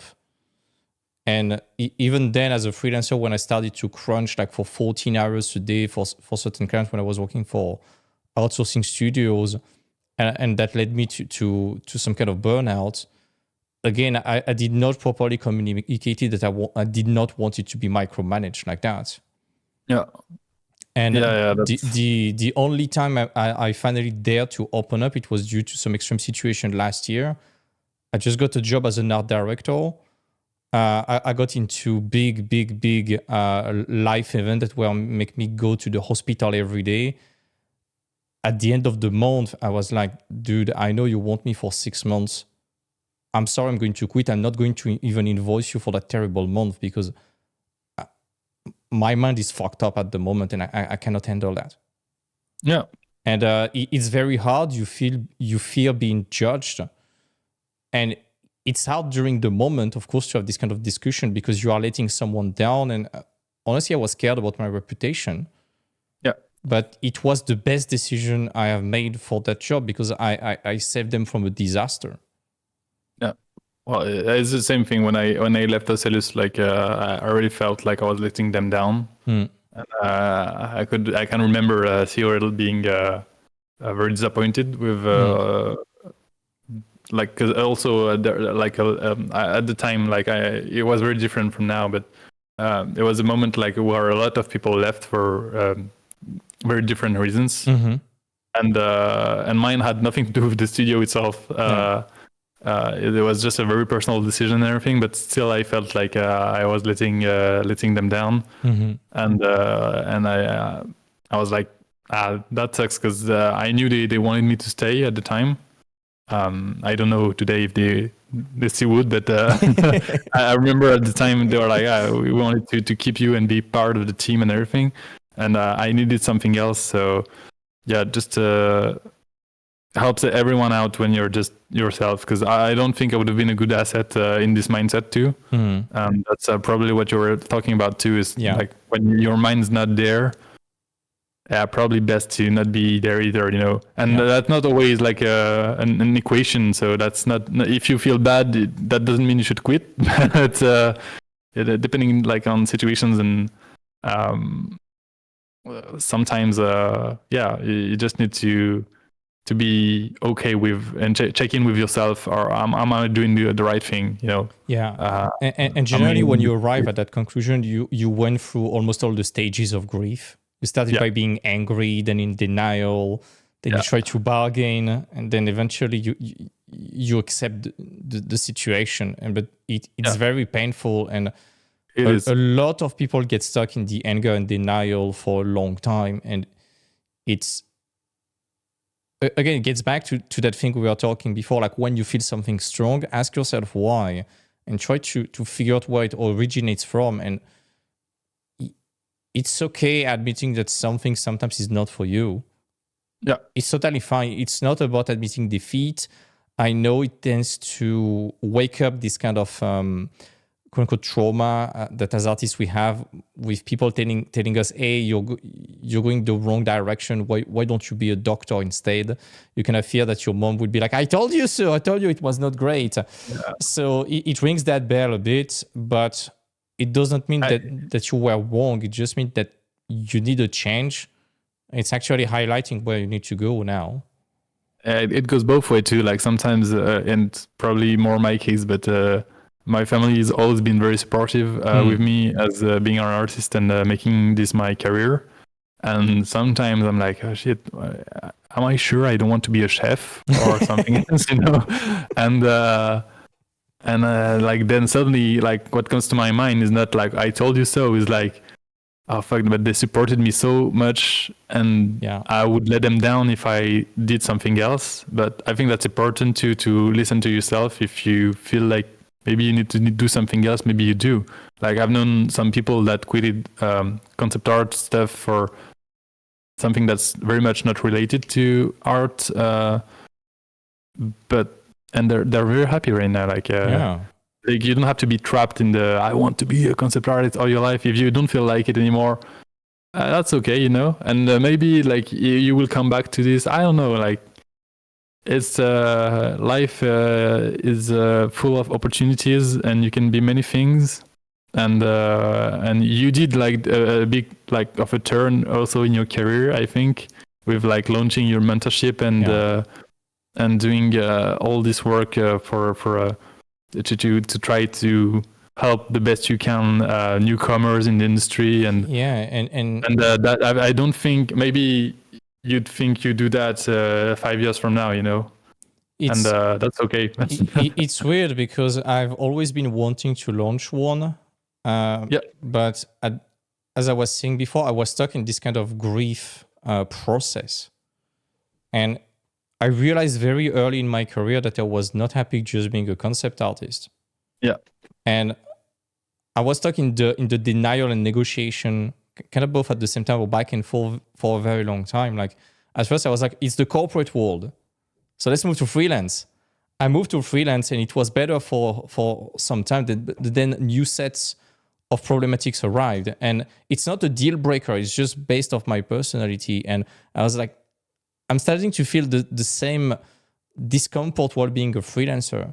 Then it was the time I moved to lead and art direction. I was like, yes, finally something better. And I was getting closer to what I wanted, being this kind of very naive. It was the very naive idea I had when I was still a concept artist, imagining how it would be to be an art director. I was thinking it would be the ID guy. You just think, and people are doing that for you, which is not at all what you are doing as an art director. And it's that ID guy, it's a bit the promise that AI generating picture was doing. Like you would be paid for your IDs. And I was like, yes, I want to be the ID guy, not with AI, but as an art director. Then you arrive and you are a lead an art director. You are in meetings that are fucking boring all day long. You're like, so... Yeah, and it's just that life event that happened to me last December that forced me to really retreat from all the work, not just the industrial concept, but just work. And I had to work on myself. And I was like, you know what? Right now, it's probably a once-in-a-lifetime opportunity to give it a shot. Yeah. The planets were aligned. I had the experience. I had a bit of money to give it a shot. And that's how it arrived, and the career evolved. And it's funny because that whole channel is about how to get a job, and we are talking about how to quit the job, But I like it. Yeah, I like it too. And even where you start your career, you love-hate relationship. Yeah, probably. But when you start your career, or even before you start, you have certain ideas of what you are having about the job, you're fantasizing about the job. And spoiler alert, it's not going to be how you imagine. It's not better or worse, it's just different. Yeah. And even throughout your career, your taste, your aspiration, what you resonate with will change. And it's not about being wrong, it's about just evolving as a person overall. Yeah. It's exactly what you have been describing for yourself too, with those moments of breaks where maybe life told you, hey, you will not be able to work at the moment. And that's where you think and you reassess the trajectory you want to get. Yeah, definitely. I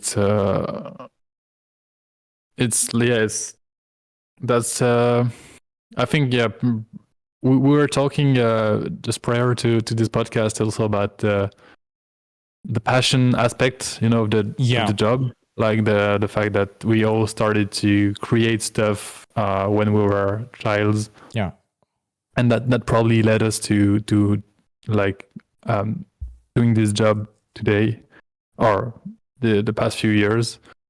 But it's very draining too, like, because you're always dealing with you're taking something that you like so much and that has no pressure, and it's just something you use to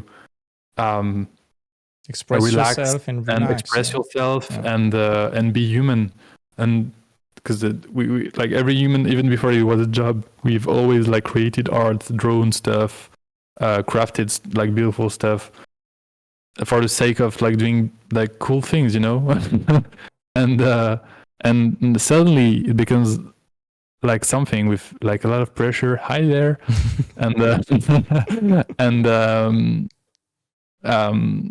it's it can, like, you have to stick to the like passion, and you always end up talking with someone that's going to tell you, oh, but you're so lucky doing your like a job that's also like a passion for you, and you want to punch that person in the face all the time. Yeah, it's and you feel bad too, because you're like, oh yeah, okay, like maybe you're right, and then you feel guilty, finding it difficult, and it's as if having a job that's you're passionate about is easier. But I'd say it's probably harder because then you don't have the passion aspect of it goes away quickly with like a job that's very demanding, you know. The reality of job, and every time you are tired. Yeah, and we were talking about like being productive and creating 24/7, but when you're working 8, 9, 10 hours a day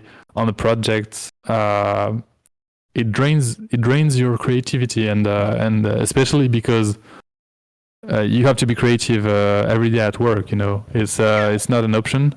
Like you need to deliver.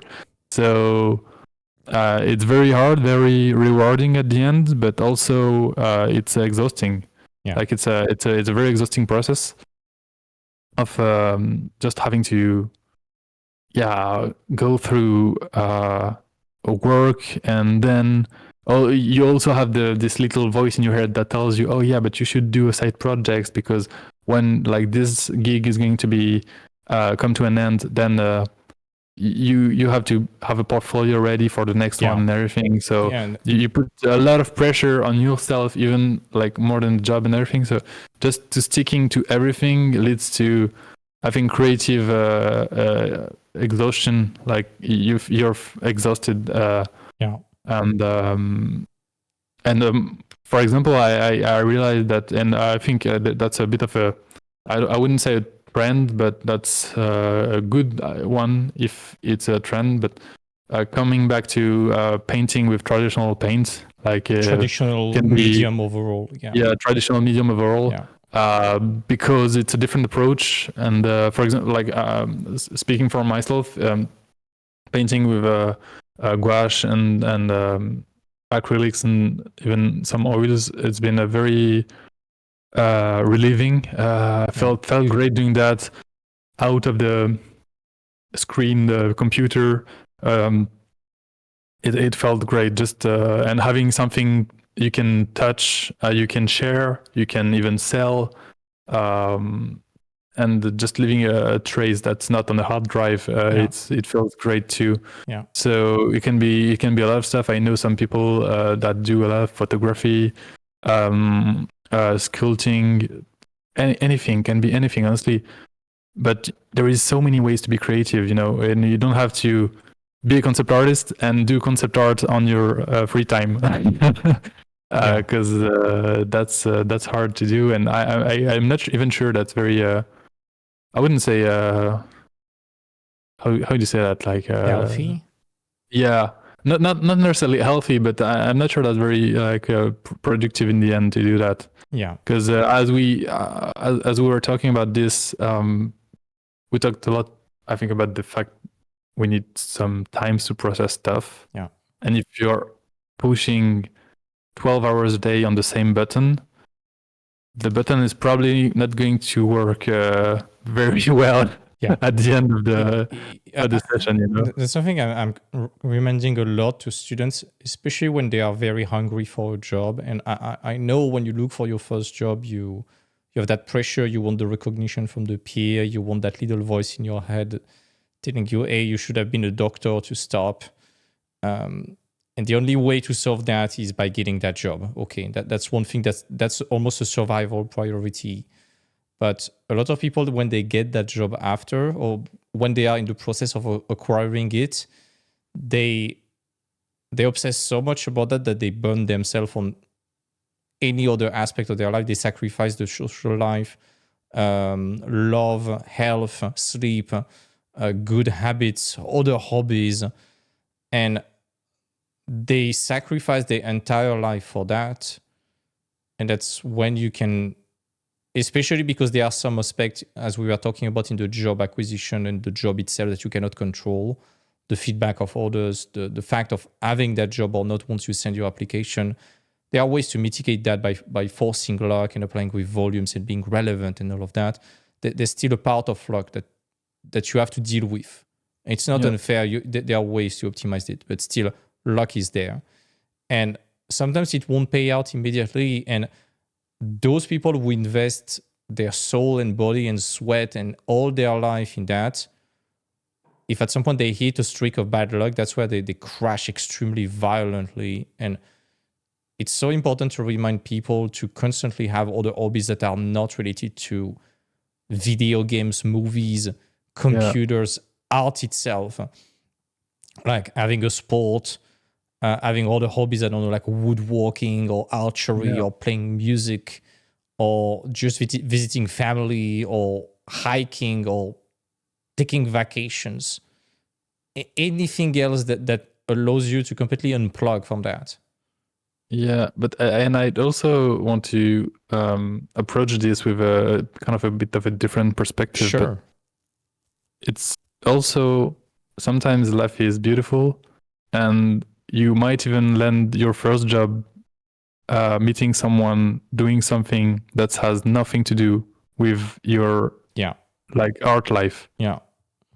Maybe it's like going to get that pint with that one friend that's going to be sitting next to like someone working in the industry, and like then you made a contact, and then you know, so you should just like get a bit away from the pressure.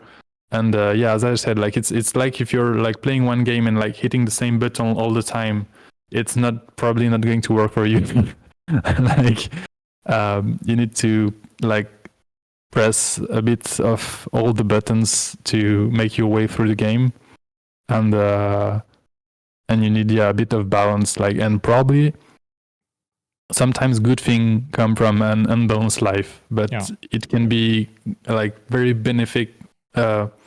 Like you can benefit from that from a short period of time, but that shouldn't be your lifestyle. It's going to be destructive in the long term for sure. Yeah. Like I think we all went through some phases, and that's part of the chaos we were talking earlier on. Yeah. But we need to sometimes not sleep much, maybe not eat well, maybe not train much, but eventually we'll come back to that. And if that's for like very specific period of time and you're aware of it too, I think that's maybe important. It's that it's a very conscious thing.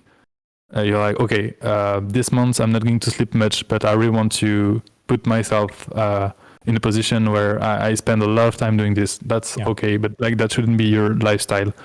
Probably. And you will feel exhausted at some point anyway. Yeah, and it's also very important to have people around you that remind you about having that balance, because sometimes naturally you thrive in chaos. I know personally I thrive in chaos. I cannot fathom stability or routine and things like that. I hate that. I don't want to have a fixed schedule. It's I want chaos, because for me chaos is life and it's creativity. But and to me, order is a prison. If you have too much order, it's going to be rigid and all of that. But it's an extreme, and I'm very glad having people around me, like my girlfriends and even my parents, who are very on the order side and acting like a balancing. And I'm so happy, because just an example, for example, with my girlfriend, she was like, you are never spending anything. You are never going to the restaurant and all of that. You're never even using the money you are earning to enjoy life or do whatever. And at first I was a bit reluctant. I was like, nah, I need to save it and blah, blah, blah. And now I'm like, fuck it. Every time I'm visiting my girlfriend, I'm not even checking if I can afford it or not. Let's fucking go to the restaurant as much as possible. Let's enjoy life. Let's have experience in all of that. And it's been one of the biggest shifts I had in my life in a very beneficial way. And it makes you, it allows you to recharge the battery very well, actually.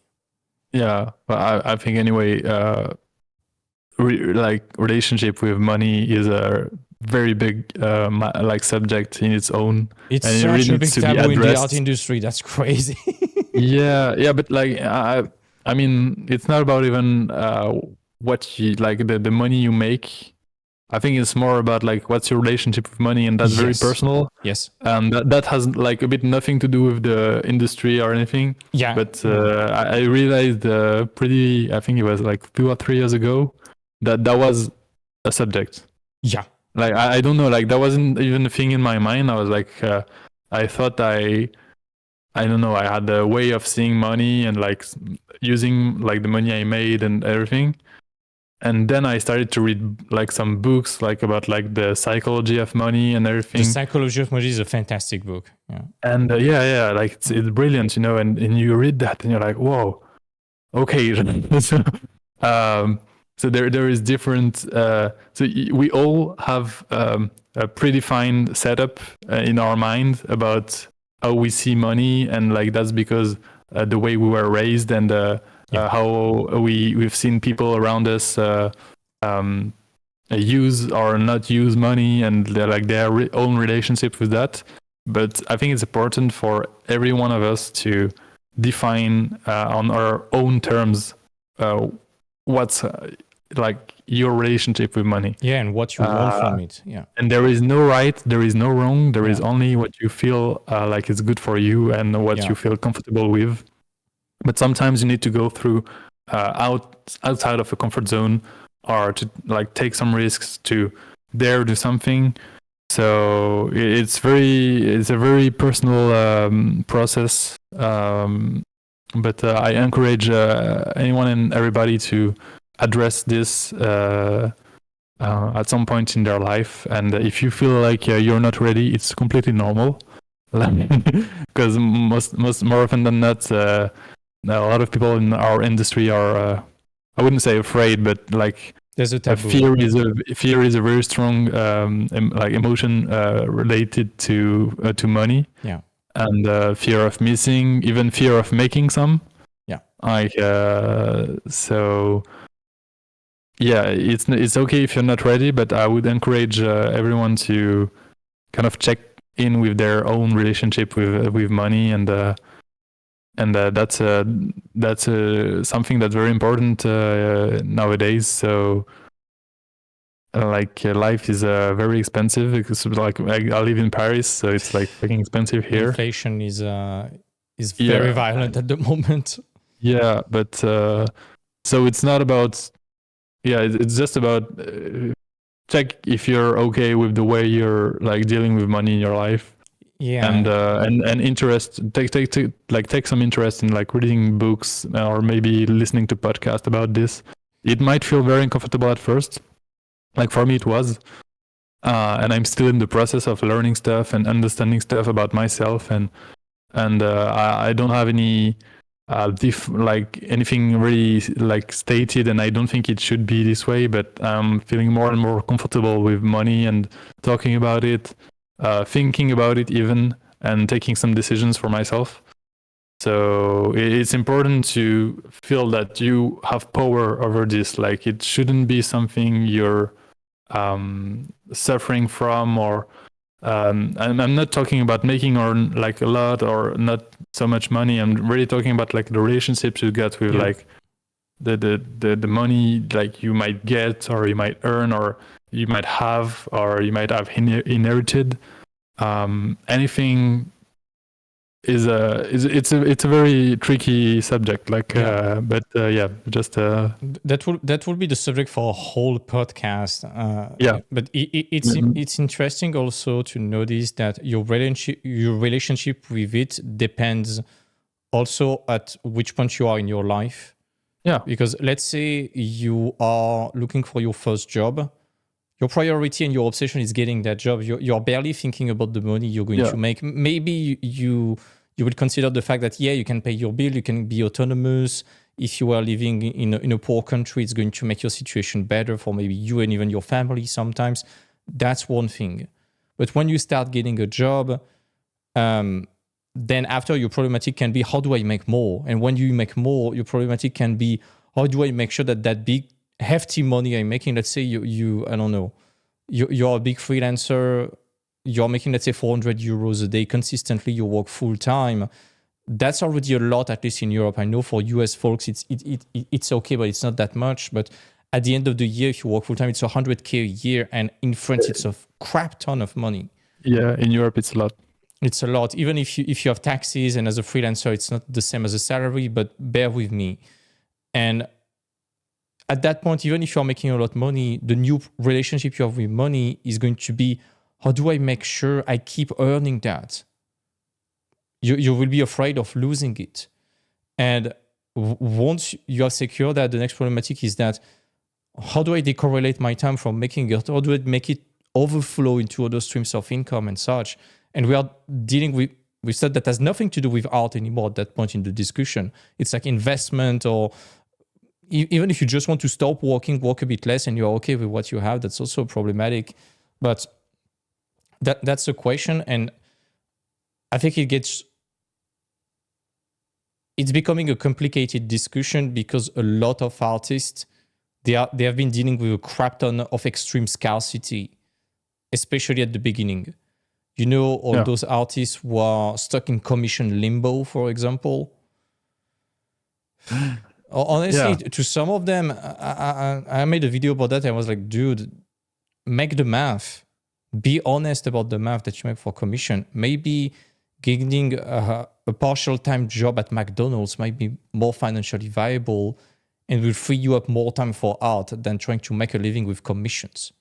Yeah. Plus, you will associate commissions and making art with bad feelings, which will eventually damage your relationship with art. Yeah, it's not worth very much. So it's like, it's very like, it's not worth much. It might be stressful to find clients. You might be dealing with stuff you do not enjoy. You might be doing art that you do not like. Eventually, I've been dealing with students who are like, every time I'm thinking about picking up the pen, I say pain, it's a lapsus. Yeah. Every time I'm thinking about picking up the pen, I feel literal pain in my chest. And I'm like, you see that? That's almost the symptom of a trauma that you associated with art. And it's often tied to the scarcity either of money or job or recognition, something. So that's why I was talking that it's a difficult subject with artists. It's because it gets mixed with other factors and emotion that sometimes have a bit in common, but sometimes are not associated directly with that, but you still have to deal with that, and it might shortcut your thinking about money overall. Yeah, definitely. And like if you I mean, like the whole thing we just talked about, that's like very not related to artistic career directly. In fact, is because your relationships with money directly impacts what you're going to ask, and how you're going to feel earning that money, and so it's important to know to feel good with what you're worth, and it's okay to, like, there is levels to this. Like you start at somewhere, and then you might go up. For a job, you might go down a bit. Like, depends on what's your relationship with that, but you should feel aligned with this, and that's something a lot of struggle with, and that's something like studios take advantage of most of the time. Yeah, definitely. Because they know, like, people are not very secure about, like, knowing what they're worth. But I had an experience with that. But yeah, like I remember they tried to at some point, like, when company tried to lowball my, like, what I was earning, and I just stood my ground, and like the next morning they gave me exactly what I was supposed to get. But like, they tested me, they tested, okay, can I get like 5K out of you, like, just for free, just because maybe you won't stand your ground. And I wasn't afraid of losing the thing. I was more obsessed with knowing that I was worth that, and that's very important too. It's just like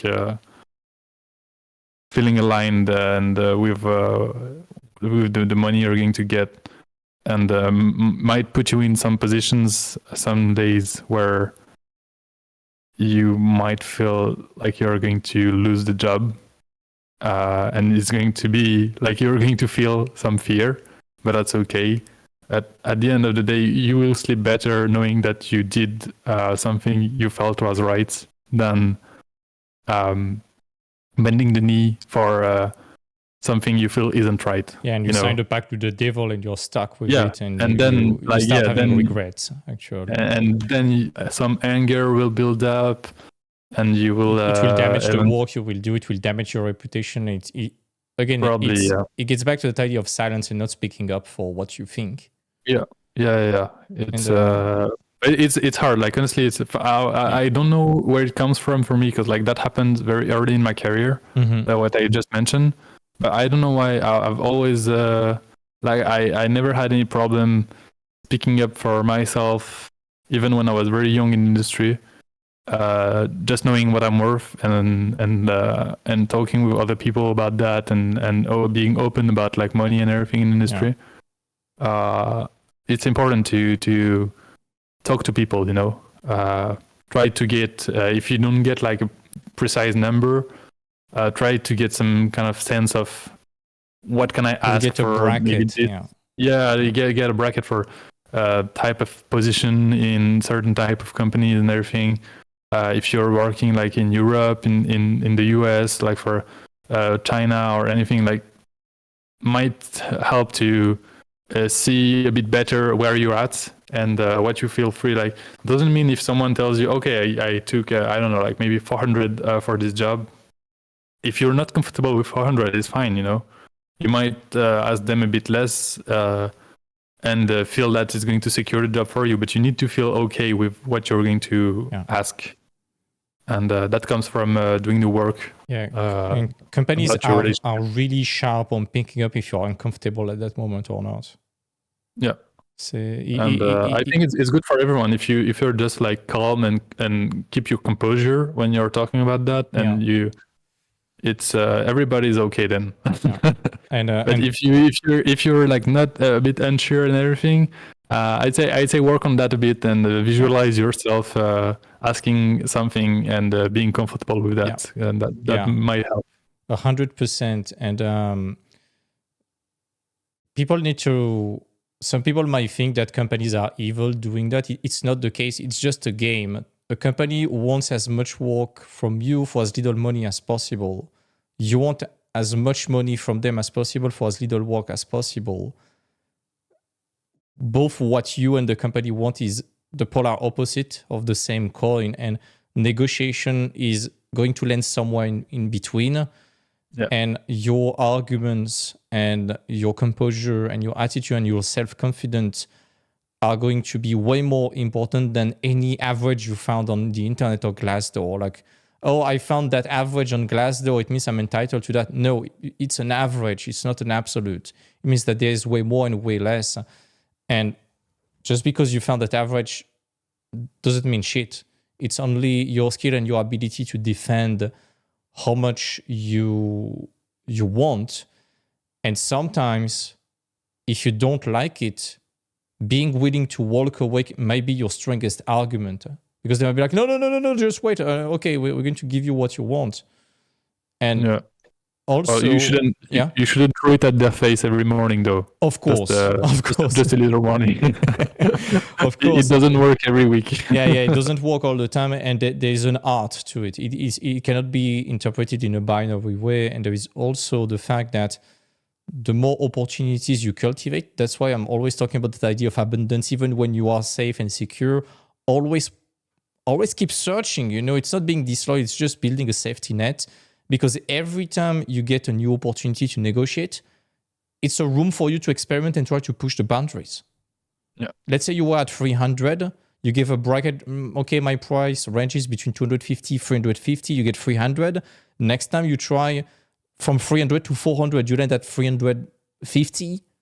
That's maybe not a new precedent, but it proves that it's possible. So we'll grow more confident in asking that. And the more interviews you get, the more opportunities to negotiate you have, the more you can push that boundary up. And every time you land it, you set a precedent. And maybe not one might not be enough, but when you have like 5 or 6, it's a given now, because you are like, hey, I have no incentive to move to you if you do not align in terms of money with what I was earning before. So that's how you are locking up the price. And even when you... Let's say you're working at a company, you get a new opportunity with a price, and it's better than what you have. Rather than being an asshole and be like, hey, look at that fucker, see you? you can just come to see your boss and be like, hey, I got that offer. It's substantial. It's hard to ignore. Can you guys give me argument to stay? I'm not asking you to go beyond that, but can you make a small move in that direction at least? And once again, it's starting a conversation. Yeah. Communicating. Yeah. Sorry, I just cut you. No. That's totally fine. And you are not going to ruin a company just because you ask for 100 a day more. They are making millions.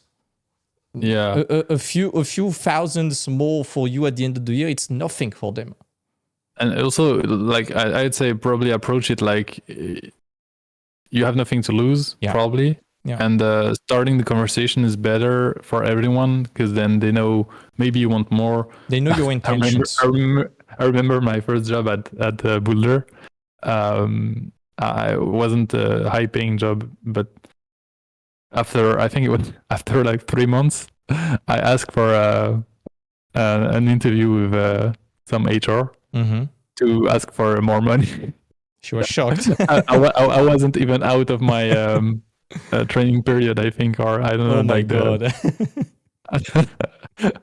And they told me like we can't do anything without like you having another role or anything, and you're not even out of your probation period.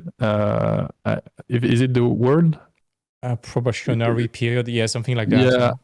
Yeah, but well, the thing where when you start like the trial to make period, sure let's say.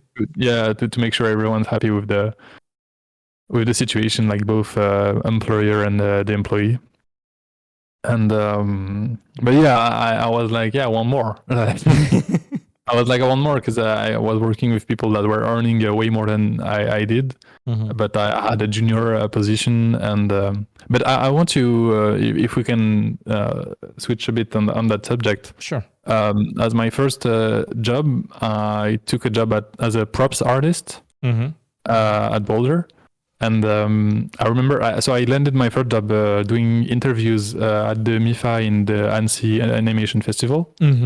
And so we had like some students accreditation with the school and everything. So we could send a lot of portfolio to different recruiters like several weeks before the event, and they came back to us telling us, okay, so you either okay, we're okay to do an interview with you, or we are not. And I was a bit scared because a lot of my the people in my class, they had like 10 or 5 to 10 interviews planned and stuff like that. Wow, that's a lot. And I had one. I only had one interview, and so only one company came back to me telling me, "Hey, we want to interview you," and that was Boulder Media. It was enough, no? And that was enough. But I want to say that I didn't. So I went there. I was like, I want to be a concept artist. I want to do environments, and we were talking. I was showing my portfolio, and I remember the guy. I don't even know who he was. He was the CEO of Boulder. But so we were like chatting, very friendly. Rob is a very, very nice guy. And he was like, "Hey, I see you're doing a lot of props, like." And I was like, "Yeah, I really like to do some props," and I was very honest about that. And those few words like got me my first job, because then he turned to the person next to him and he was like, "Yeah, you can note that he loves to do some props, It's niche, actually. It's niche, and it's something actually not a lot of people are looking to do. But I think if you're trying to land your first job in the industry, might be the best job to get, because it's often junior positions. So I'm not a big fan of stating that you are a junior or anything, but when you come up to someone being 20-year-old, you're obviously not senior. But it's just, you get that sense of it's the perfect spot because you're working within the concept art team. so you're fully part of all the meetings involving concept art, environment design, not necessarily character design. Not for example, the projects I was working on, I wasn't involved with the character designer directly, but so you're part of the team, and you're learning so much just watching. I was the props artist, and the guys next to me, they were all designing environments all day long. So I learned so much my first 6 months there, just watching them like do it. And I communicated with my art director that I was very interested in if the opportunity was there to have a shot doing one environment, like something that's not very challenging and maybe not very important for like the whole series, but that if there ever was like one task that could be that I could do, I would love to have the shot at doing it. And this moment happened, you know.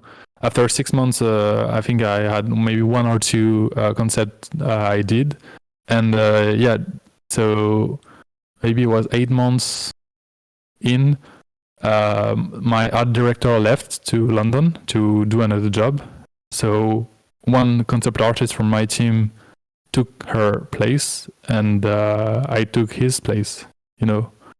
Kind of like so I applied for the job, and I was competing with other people too, but I was already part of the team, so I was pretty much aware of every requirements, the problem solving, the approach, the how do we deliver everything. So yeah, that was, and then so within 8 months industry, I was a concept artist, you know, like working full time in the studio with this job I wanted so much to do, and I got it by not doing it in the first place.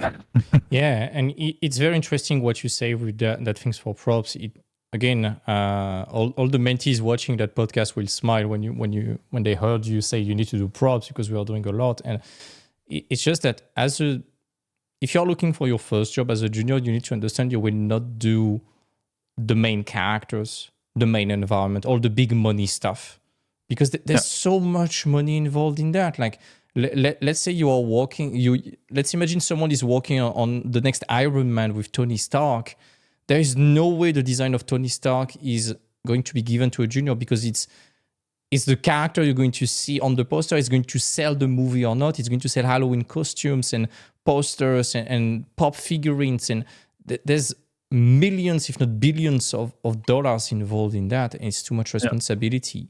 What you are going to do is the secondary, if not tertiary stuff that the senior and the big dogs don't have the time to do, but still need to be done anyways. So every time in your portfolio you are doing like the main character or the big gigantic environment that costs a fortune to produce, you're kind of shooting yourself in the foot, because you are stepping on seniors and art directors' territory right there. If instead, and it shows you don't understand what is going to be expected from you at work.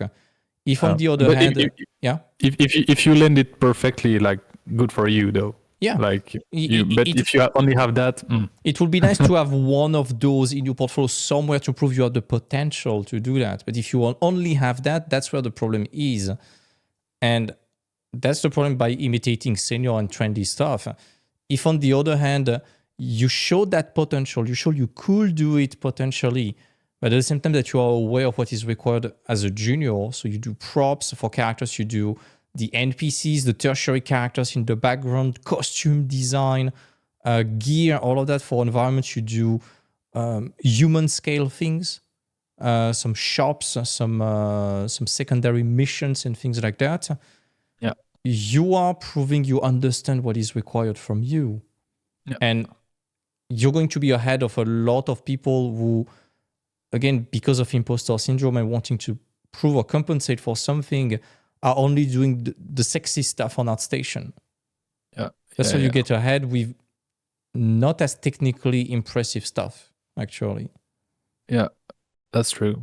And I think like coming back to the props thing, it's probably to this day it's still one of my favorite things to do on a project. Yeah, like designing props is a very nice task, because like it's tiny. It needs to be practical. It needs to have that like function over form mindset to it, and it's probably something like I've seen yesterday. Actually, I've seen like a video from a guy that was analyzing the props design on Arcane. Very very good video by like I think it's someone that's just started out on YouTube. Like I don't even know if he's got like 1,000 subscriber, but I like just got the recommendation and it's very like tells a lot.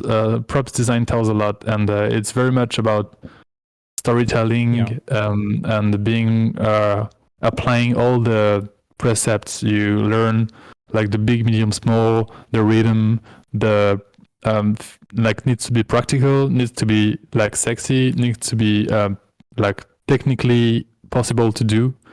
So in a very tiny object, most of the time you will get all like every aspect of the concept art job in just synthesized in one little stuff. And that's you will for example for like a huge shot, you will probably just need to replicate that on a like way bigger scale. But it's a very great way to learn how to design and how to create something that's working within an art direction or a project. So yeah, I'd encourage anybody to do it. Like I really love like I think it's a bit of the same as creating characters. Like you can see your props as little characters, trying to give them as personality as you can, make them tell a lot without overdoing it. Like that's that's very nice. Like it's a good subject, and sometimes you're going to design stuff that's very boring too, but that's okay because like sometimes even like doing environments and stuff, you have to design some pretty boring location. That's part of the job. Like we're not creating art books. Art books are created after like the thing and picking up only the it's a very curated selection of what you have been doing. Yeah. And even though we'd like I think everybody would like to have like only art book stuff in a movie. It can't be like that. Like it will. Again, we are part of a pipeline, and the 3D people or the people after us in the pipeline would freaking hate us if we only had artboard material that is given to them. Yeah, and exactly. And I love art books because like. We can see that nowadays, like I think there is a lot more technical stuff sometimes in them. And a bit more explanation. It seems that it's more heading towards like making a making of in the shape of a book than just flashy pictures for the sake of flashy pictures. Yeah, it really depends on the movie and everything. But I think you can learn a lot from a few good art books that are really detailing the pipeline and the process iteration, the iteration process. So yeah, that's really something that's important. And I wanted to say something else, but I forgot. No problem.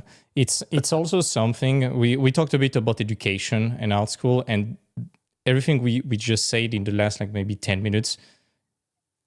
Very few art school are telling that to kids, and it would be very nice if more art school were explaining right from the beginning to kids, this is how your job is going to work. Those are the stakes. Those are the goals of your job. Those are the people who are going to get your work after you. You need to be put in the right mindset. Yeah. And I remember you were saying that in the industry, people who come from schools are kind of disadvantaged sometimes. In which way did I say that? Especially in terms of mindset, I think. Oh yeah, probably the fact of trying hard and being autonomous. Yeah, but yeah. I'll take my own example. Yeah. I took on art school, and if that was to do again with all the knowledge I got today, I probably wouldn't go to art school. And that's not to shame the one I did. It's just because I think I could have benefit way more from some mentorships and some selected like demo or tutorial from artists I'm looking up to, and I want their kind of job. With the same amount of money, I would have learned more specific stuff and probably been more skilled after those 4 years. Yeah. But at the same time, at the time I was 17, and I needed some kind of frame, Yeah. I You need a the context. guide. I needed Yeah. some guide, and I knew I couldn't do it on my own, and I wasn't ready for that. Maybe that would have helped me to not have the choice, but I did have the choice, so I went to art school thanks to my parents. And first of all, supporting my choices and pushing me to do it. But yeah, like when I got into the industry, I was a bit. I didn't have time to think about it because I landed the job directly after the school. But like the part where I'm lacking is when I get out of this first job. I don't have guides anymore. I don't have the frame, and I've been told what to do all my life, and suddenly I need to figure it out on myself. Wings. And that's good, but I'm not sure that's something I realized when I was in art school. Like that was I don't know. Like I thought that being inside this rolling thing was going to get me where I needed to go by any mean, and maybe I lost a bit of the sense of own accountability of what I was doing, and and I think you got that very early on. If we kind of get into the comparison of the two different trajectories, I was very unhappy with the school very early, and I had probably a way more rebellious spirit overall than you or a lot of students.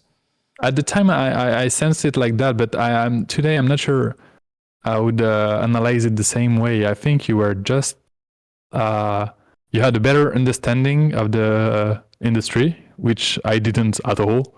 I was like a little bird, there is a light here. Oh, there is something here. It's beautiful. And, we have fancy pictures on the wall. Those are amazing. And I wasn't like a kind of a geek of the industry. Like I didn't know much stuff. I remember you were coming with names like Goro Fujita and stuff like that. I was watching Fangzhu religiously during every break and all of that. Yeah, you were already very much, you took responsibility over what you needed to do and what you believed you needed to do in order to get where you wanted to be. And I personally didn't get that, so I'm not going to blame that on the school. But I don't know, like sometimes I felt like being a bit more, like we just said, into like the reality of the industry and what is going to look like would have helped a little more than doing some abstract exercises or stuff that's not very related to the job. Yeah. So yeah, like it's hard to do a critique about that, but yeah, probably. I was saying, I think about this that like it's how to say that, like we are not very, like people from school aren't very much like they're always expecting someone to come and save them, kind of like. And also they have been used to the pipeline of school, and guess what? The pipeline of every studio is different. Yeah. Also, like I wanted to mention that early on. Like that's something I love. Like nothing is very sure in this industry, but one thing I'm sure of is that like the beauty of it is that it's always different, and it's always a new journey. Yeah. For good, for bad, for high, for low. You will learn something. Yeah. And that's a very that's what I love about this industry and this job, and it's that you never know what's coming next, and that can be very scary, but at the same time it can be very like. Exciting, enjoyable too. Like I don't know. I really liked that. the uncertainty of it, I think you need to embrace. Yeah, And you when you rarely do, get it's bored great. in the industry because there's always something new. Yeah. And like there is new projects, and like 5 years from now, no one, like the number of like sometimes there is like like industry breaking stuff that comes out, like Spider-Verse, like it was already Alberto Mielgo on Spider-Verse, but like all the Mielgo's short that came after that. Even in the Turtles was something else, but it was because Spider-Verse works so much, like made so much money, that then we now are, I think we're in a, if we put aside like the strike and the state of the industry a bit at the moment that's a bit rough, I think we're in a good place in the animation era, where a lot of new projects, like even like you mentioned, like Pinocchio, like or in terms of style, it's great, you know. Yeah. It's fresh. Have you seen the second Puss in Boots? Yeah, man, I loved it. Like, yeah, I loved it so much. I got the art book and everything. The animation creativity in it is insane. Yeah, I want to like watch the Wild Robot too because it's so beautiful. It's so painterly. Yeah. It's no, that's like and that's insane that we get to see this on like big screens. Yeah.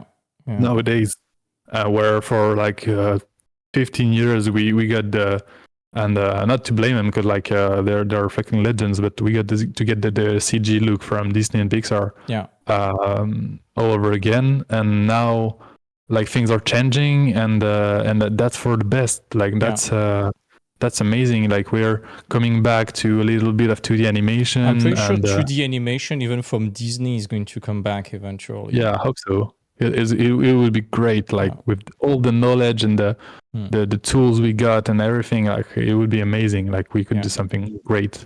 Yeah, that's for sure. I remember I saw a stat, like the workers in the industry that are in the animation field, it's like less than 9%. But the overall income that animation movies are making, the whole movie industry, is over 25%. Yeah. So it shows that anomaly of that statistical anomaly between the number of workers and the gross revenue shows that people really like that actually. Yeah, I think so. Like, no, it's great. So I don't know, like, I know everyone likes to be pessimistic about it. I don't know if it's a trend and I understand people fear for their income, their career and everything. It's going to pass, and we still got amazing project. You know, it's a crisis of bad project that leads to layoff and all of that. And if we have more better project, but I think that the writing, the writers strike in the US really hit very hard. Yeah, and that's like there is a delay on the effect it took in the industry. But I do believe next years are going to be filled with amazing projects and stuff that's never been seen before. And that's the beauty of the job, is you're not here to emulate, and you're here to create and to come up with something new, something fresh, something great, something risky too. Like you can't be sure something's going to work. So it's okay to feel at ease with being unsure, with being unsafe. That's part of the job. Even while creating, you never know. Like you just gotta to trust what you're doing, and that will lead you where you need to be. And even projects like Arcane, for example, are raising the bar in some way. We're talking about Puss in Boots or Pinocchio, but Arcane is also going to inspire probably certain studio to try something overall. But I really loved it because, for example, I think Puss in Boots, obviously, because like it has nothing to do with the first one in terms of style. But even Arcane Season 2, the way we approached it was not doing Season 1 again. Mm-hmm. I was really, how to say that? Like, they didn't want it to do like the follow-up of Season 1, keeping it safe they wanted to raise the bar in every area, so that it would be the season 1 effect again in terms of quality. Damn. In the backgrounds, in the FX, in the compositing, in the every department tried to step up his game, and I think every department succeeded in stepping up his game, which is insane. Pretty nice. But almost if you take a look, for example, at the backgrounds, it's crazy. The difference between season 1 and season 2 is huge in terms of style, in terms of what's conveyed in the background. So yeah, they really tried to push it to where it could be pushed, and for that, I really salute the effort, the team effort that's been done, and the intention that was set in the beginning. Because it could have been easy to just be okay, we're just doing season 2, season 1 was done, and that's okay, because we got the recipe, we know it's working. But they took the risk to push every step, everything one step further, and maybe Nice. 2 steps further. Yeah. Nice. Yeah. I'm already But at the starting end to see also- the memes and all of that on social media everywhere. Yeah. I think also it's very it's a bit mandatory for that kind of project to stay challenging for everyone, so that everyone stay perfectly involved in the thing, and no one thinks it's over, or it's easy, or it's already done. Yeah. Because this is kind of project that involves a lot of person, a lot of hours, a lot of thinking, and a lot of doing. Mm-hmm. So you need to have something else than we're doing the same thing again.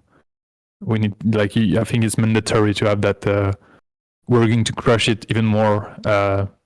It's forget about season 1. We're doing something even greater. That's the kind of mindset that does great project, and I think it comes with a bit of sweat and tears. But I do think every huge hit is the same thing. I think Spider-Verse was a bit hard to produce too, and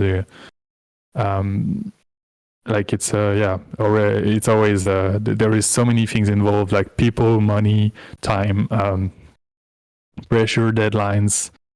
Yeah, that's a lot of stuff too. No one can handle that all at once. So plus we're luckily we're all already still all humans in the studios. Yeah. So making some humans work together, it's always full of emotions and feelings and stuff, which are again high and lows. And you got to mean something in the middle at the end, and that makes a beautiful project. Fantastic.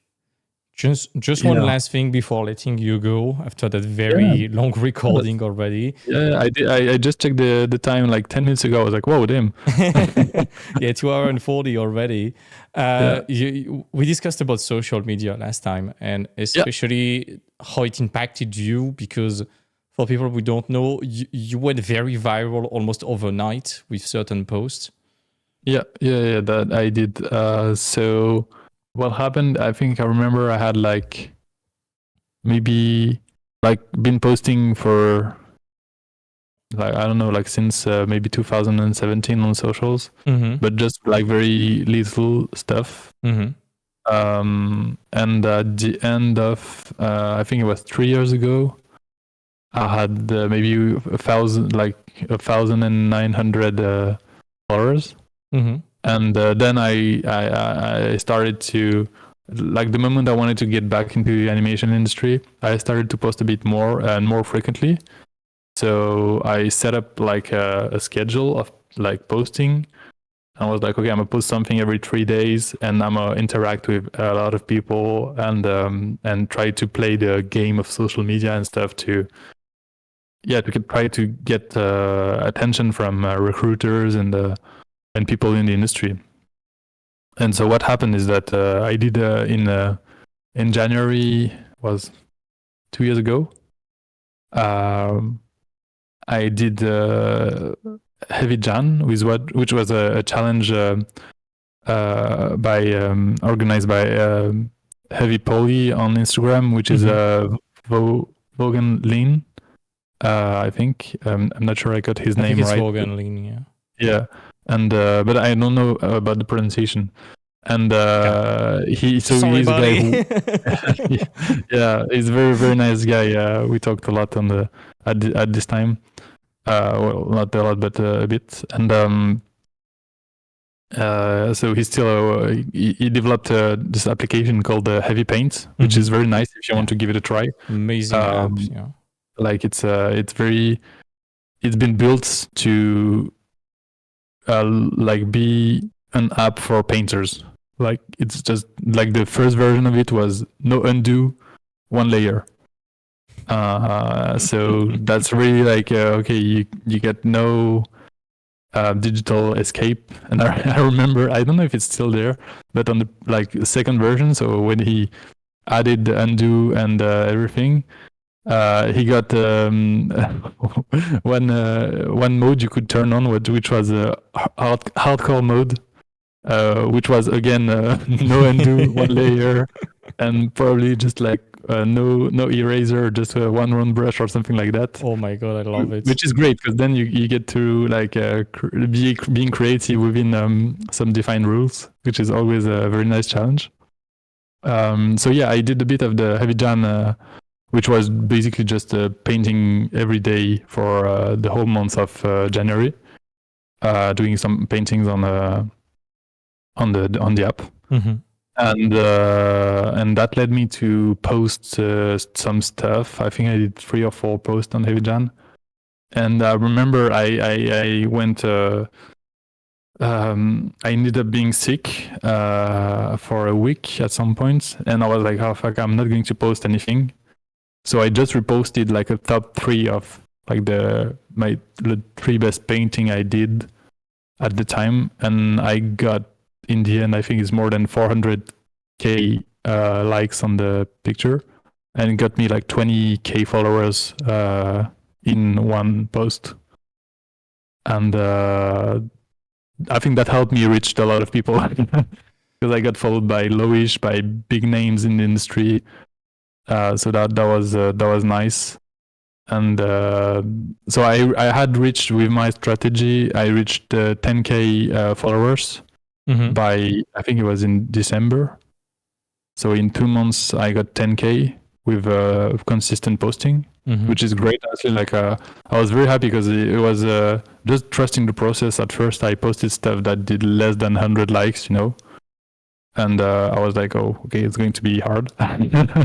But I think the posting consistently, being true to what I wanted to paint, to do, and to create, and having still some frame, and knowing that I would post at this time and I would interact with people. So I think playing the game is very important. Yeah. And it's not faking it. I was just like literally taking 1 hour a day to be on Instagram, but not just doom scrolling, more like seeing stuff that I like, finding artists, interacting with them, posting comments on stuff I like, but just being genuine about it, like not being oh, I love this thing, even when you don't like it, So yeah, just playing this thing, and you realize that you're not alone, and like you suddenly find yourself within a community of people doing the same thing at the same time. Yeah. And they're not the same. Like if I do that now, they won't be the same person that did that like back 3 years ago. But yeah, I got a lot of followers at this time. I think it got me. Just after that, I landed 2 jobs at Micros and Fortiche. I think it was like 2 weeks after that.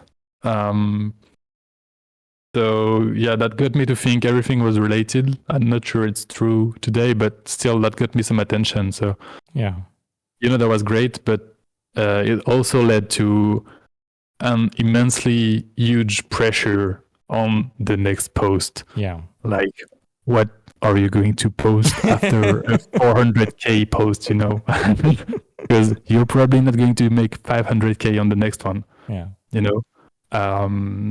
So, and that's all luck, and I think my strategy was good, but I don't think you can anticipate doing this kind of leap. And the same for people like making.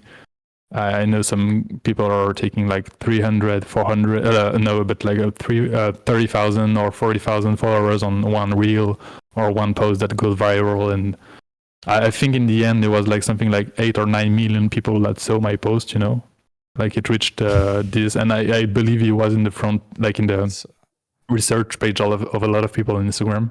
Damn. But so yeah,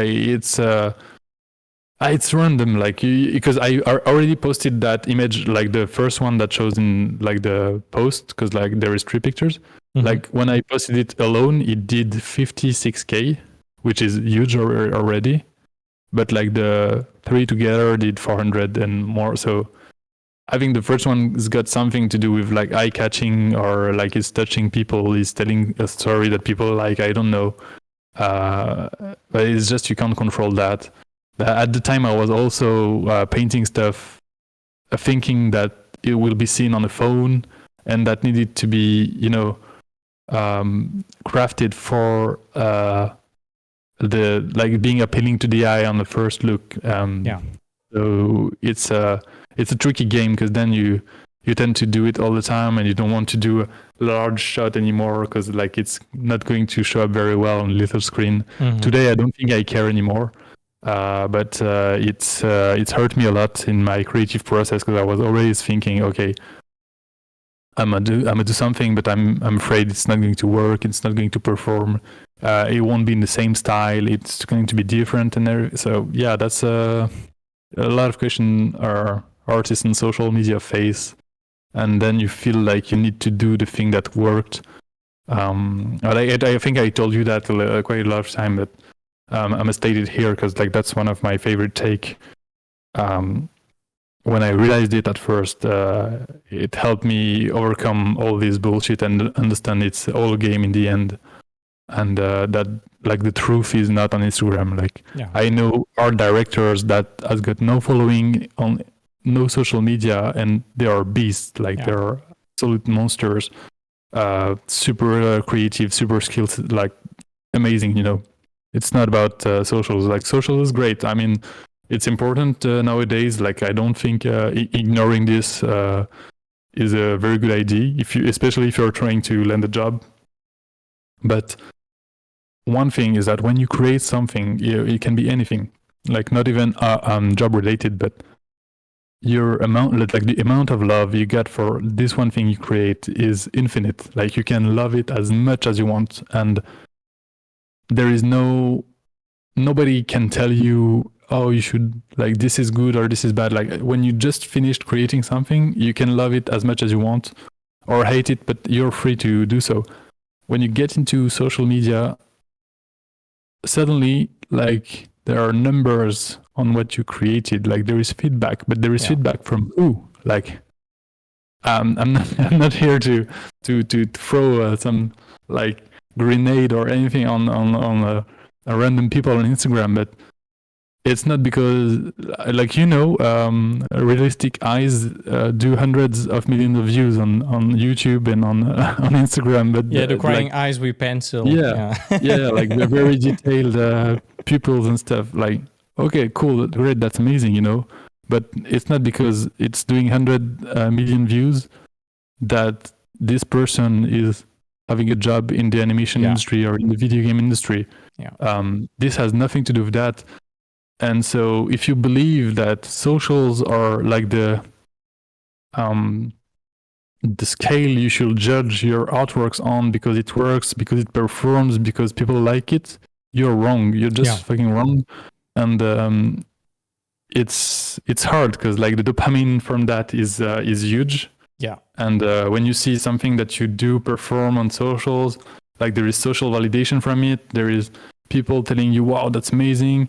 And also in a way, like even like meeting people in real life, sometimes I notice like it changes the perception they had of me, like just from being someone you met at a party, from someone you met at a party that's got like more than 30K followers. like, and you see them look at you differently, like, what the fuck? Like it's just numbers on the fucking phone. Like if we don't have internet tomorrow, like that doesn't change anything to my life, you know. Yeah. That doesn't make me more important than anyone. That doesn't make me more relevant than anybody. It's great for my own I'd say value as a package in my artistic career, because like it will bring me maybe clients, maybe people that are interested to collaborate with me. Maybe I can reach out to some people with that, and that gives me a bit of substance to start a conversation or something, and not as a, I'd say, nobody, but like something that has no presence online. Mm-hmm.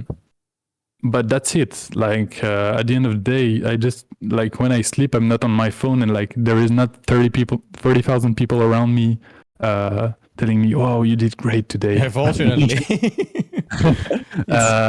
Like that's a lot of people, and that's also I'm glad I, like, so many people like my work, and I'm grateful for that. But you shouldn't let that. And I've seen a lot of artists deal with the thing, and I've seen a lot of artists come up to me like, "What's the secret? What's the secret juice? Like, how do you do that?" And at first I was like giving them advice and stuff, and if you want to build a community and stuff, it's great. But in the end, I don't think that's what matters for real. And that's also again, like, that's great. Yeah. On our station, maybe more. Like if you get a following on our station, can be very interesting. Even on outstation, the but thing, you can't really fake it on our station, like it's because, like, fake for sure. And it's also like people who will like your work on our station are probably professionals. So there's a bit more professionals here, but the problem with our station is the algorithm, similar to Instagram. Of course, the body shapes and the lifestyles we see on the front page of our station, it's not the norm, it's not what is recommended, it's just what people like to consume. And our station is still social media, so the front page, it's not what the industry needs, it's just what we like to consume as artists, and it creates that discrepancy between how we perceive what is labeled as professional work. And I think ArtStation is actually a bit more insidious because it's labeled as being the professional platform, Yeah, but you don't have any like you have a lot of people that has nothing to do with art on our station. That's what I wanted to say. And probably I don't know, in my following, I don't know what percentage of that following is in the industry, Yeah. Whereas like in my art station following, I'd say probably more than 80% of them are probably professionals or want to be professionals. Artists, yeah, for sure. So that's a huge difference, and you get way more chances of making a contact that's worth something on a professional point of view on our station than on Instagram. Yeah, you just need to make sure that the work you do is not for the outstation meta, for the likes, because again, it's not what is going to get you jobs.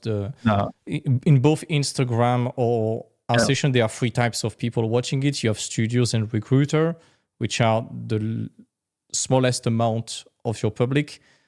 You have peers and pros that can almost be labeled as in the same category. Then you have people who like your work and follow you. That's fine, but they are not going to give you a job. And then you have little Timmy who is taking a shit while scrolling on Instagram and discovering your work. And they are the big majority of people discovering your work, and you don't want to appeal to them if your goal is a career. If your goal is to get likes, sure, but if it's about getting a job, you need to make work that appeal to the first category. And it's not what is going to make you trendy on any of those platforms in general. Yeah, that's true. But one feature I like on our station is that you, like, in your notifications, you can see so the people you follow, what they posted, but also what they liked sometimes. Yeah. And I think that's what the feature I use the most. And I'm like, because most of the time, like, people I look up to have good taste or stuff that I will probably be interested in. Yeah. So that's the way I do my research on. But I don't use much more ArtStation nowadays. And also, like, the secret one, and probably one of the most interesting platforms would be LinkedIn. Yeah. Like LinkedIn Yes. is absolutely great. Like it's a very nice platform to I post your love that stuff on. It doesn't platform. have much to do with social media, but it's very interesting to post your stuff on it. Always perform very well, Especially and for artists. Yeah. yeah, and in this case, you're 100% sure that like most people will like it. Will be like working professional in the industry, and that's great. That's the best way. So then you get yourself a whole community, and few people that like your work can bring it to the eyes of a recruiter or an ad director that would be interested in your work. Yeah. So yeah, like it's very interesting to post on LinkedIn too. I think LinkedIn performed quite well at the time for me. LinkedIn is criminally underrated by artists because it looks corporate and fake, and you have so many people who want to score virtue points like, oh, let's install a ballpark in the office to make people feel well. No, that's one side of LinkedIn that is very annoying. But yeah, even those who comment under your pictures, you literally have a green light to add them and start a conversation with them. Like, thanks for your comment. It means a lot. And you talk a bit in a genuine way. You are not jumping to their throat immediately. Like, hey, do you have a job, bro? But you get in touch with them. You establish genuine relationship. And it's qualified people overall. Yeah. And I remember I was talking with a guy that's art director at Netflix. Mm-hmm. And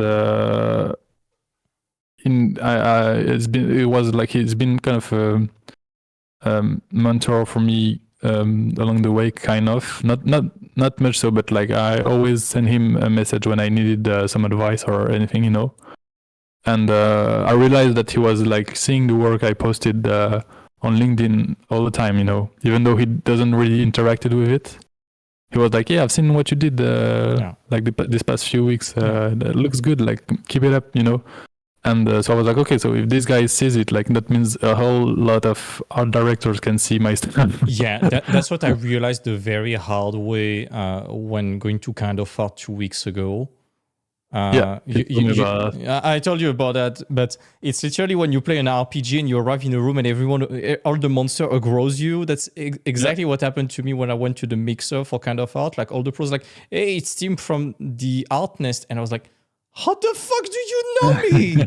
And you just realize that every company followed what we are doing, and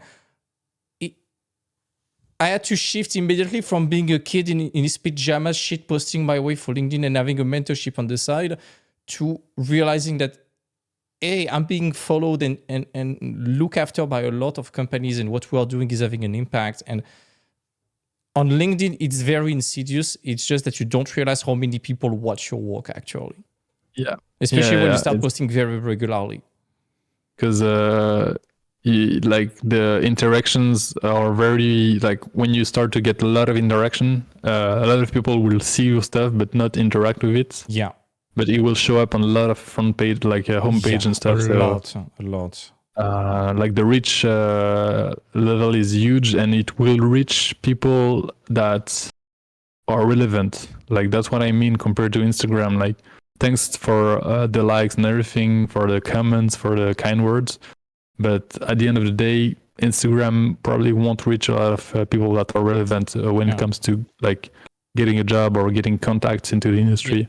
Yeah. So LinkedIn for that is great. Especially in such a small industry, when you are making a post that you can see the number of impressions you make on LinkedIn, which is amazing. Let's say you post your art, and it's very specialized and niche. You make, let's say, 10K impression. You know that 75%+ of the whole industry have seen your work. Yeah, that's true. And that's nuts. And we need to realize the industry is small, and what matters is also the quality of the traffic you get to see your work. And that's the main difference with Instagram, where it's just the supermarket. Yeah, which is great too. Yeah, I mean, like everybody goes to the supermarket, but and you need to stack all of them, because there are also different ways to monetize them. Like you are not going to monetize an Instagram with like 3,000K followers the same way you monetize a LinkedIn with 2,000 followers. Yeah, and exactly. Both of them can give you a fuck ton of money if you know what to do with them. Yeah, that's true. That's true. Amazing. But developing all your in the end, just like developing all your socials and stacking them, sure. As a huge thing, and not putting too much pressure on the result, because I think it's really like a snowball, like it builds up over time, and consistency is key. The momentum. I haven't been consistent, but when I was, I've seen the result pretty quick. Yeah, that's what I'm seeing at the moment on LinkedIn. I'm forcing myself to post one thing every day. Yeah, I got 2,000 followers in 2 weeks. Yeah, it's it goes pretty fast. Yeah, and it's also we've got the chance, like the huge benefit of this industry is that we do create visual arts, so it's very much relevant to social media. And I remember, like, every time I'm showing, like, for example, either my LinkedIn or my Instagram to someone that's not in the industry, he's like, "Whoa, that's paradise! Like, only beautiful pictures, only like cool stuff, designs and everything." Imagine you're a coder or an HR or an accountant. It's very hard to have a sexy LinkedIn. Yeah, exactly. Like, we do, by essence, like the essence of our job is to create cool stuff. So it's made to be shown also. Yeah. And don't feel bad. I know, like, some people have the fear of like being greedy and everything.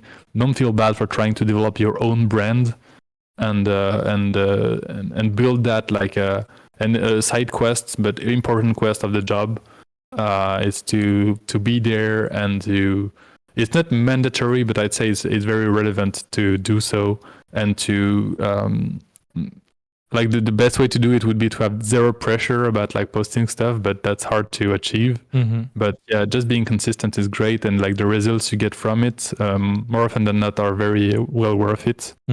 But and don't underestimate the time it will take you to, because that's a lot of time that can go to. But also the fact that it's going to compound over time. And at the beginning, you don't see the result, and when you start to get results, you don't realize how much you're going to get. Yeah, exactly. It's like a very slow starting, but it's going to exponential eventually. Yeah, it can go up pretty quick, down pretty quick too. Yeah. But in the end, like, it's just, people are not there to watch your Instagram every day, like, oh, he didn't post something. So don't be too hard on yourself, and just try to do what you need to do first in the creation part, in the creative process. Yeah. And then that's just a big plus of sharing what you did. That's amazing. I guess we covered everything. Yeah, I think so. Yeah. Just one more question before asking you for where we can find you. Would you have anyone you would recommend to interview in another podcast?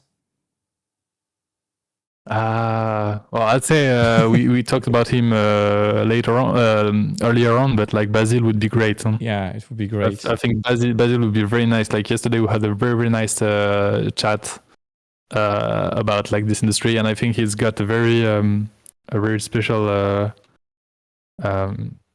career, and it's he did a lot more freelance than I did, and he was working a lot through COVID too, so he's got a lot of anecdotes, and I think he would be a terrific how do you say that, invité? A guest. Yeah, a terrific guest. Like, he would be amazing. In that case, let's have a drink with him pretty soon. yeah, definitely. All right. Where can we find you? Instagram, our station, LinkedIn, of course, on Twitter too, and I think that's it on Facebook. But like, no. Honestly, like, I have an old art page. I'm just it was when I was at school, so you can find my schoolwork on it. That's pretty funny. It's almost and you can add me on Discord too, like, if you want to chit chat, like, that's okay. Like, it's Mathis.Richard. And on all social it's Mathis Richard.art. Almost. So yeah, and anyway, like, I have if you find one of them, you can find everyone, because I have a link tree with everything linked inside. So I'm going to put your link tree in the comments in that case. Yeah, that'd be great. All That'd be right. great. But mostly Instagram like would be the, if you want to like send me a DM or anything, I'm trying to answer to everyone. So Sure. that's the best shortcut to reaching out. All right. Thank you so much, man. Well, thanks, Tim, and best of luck with everything you're putting together. That's pretty amazing, and I'm really happy to still be in touch with you after all those years and seeing you evolve and grow up as an artist, a mentor now, and also as a man. So that's been great. Thank you.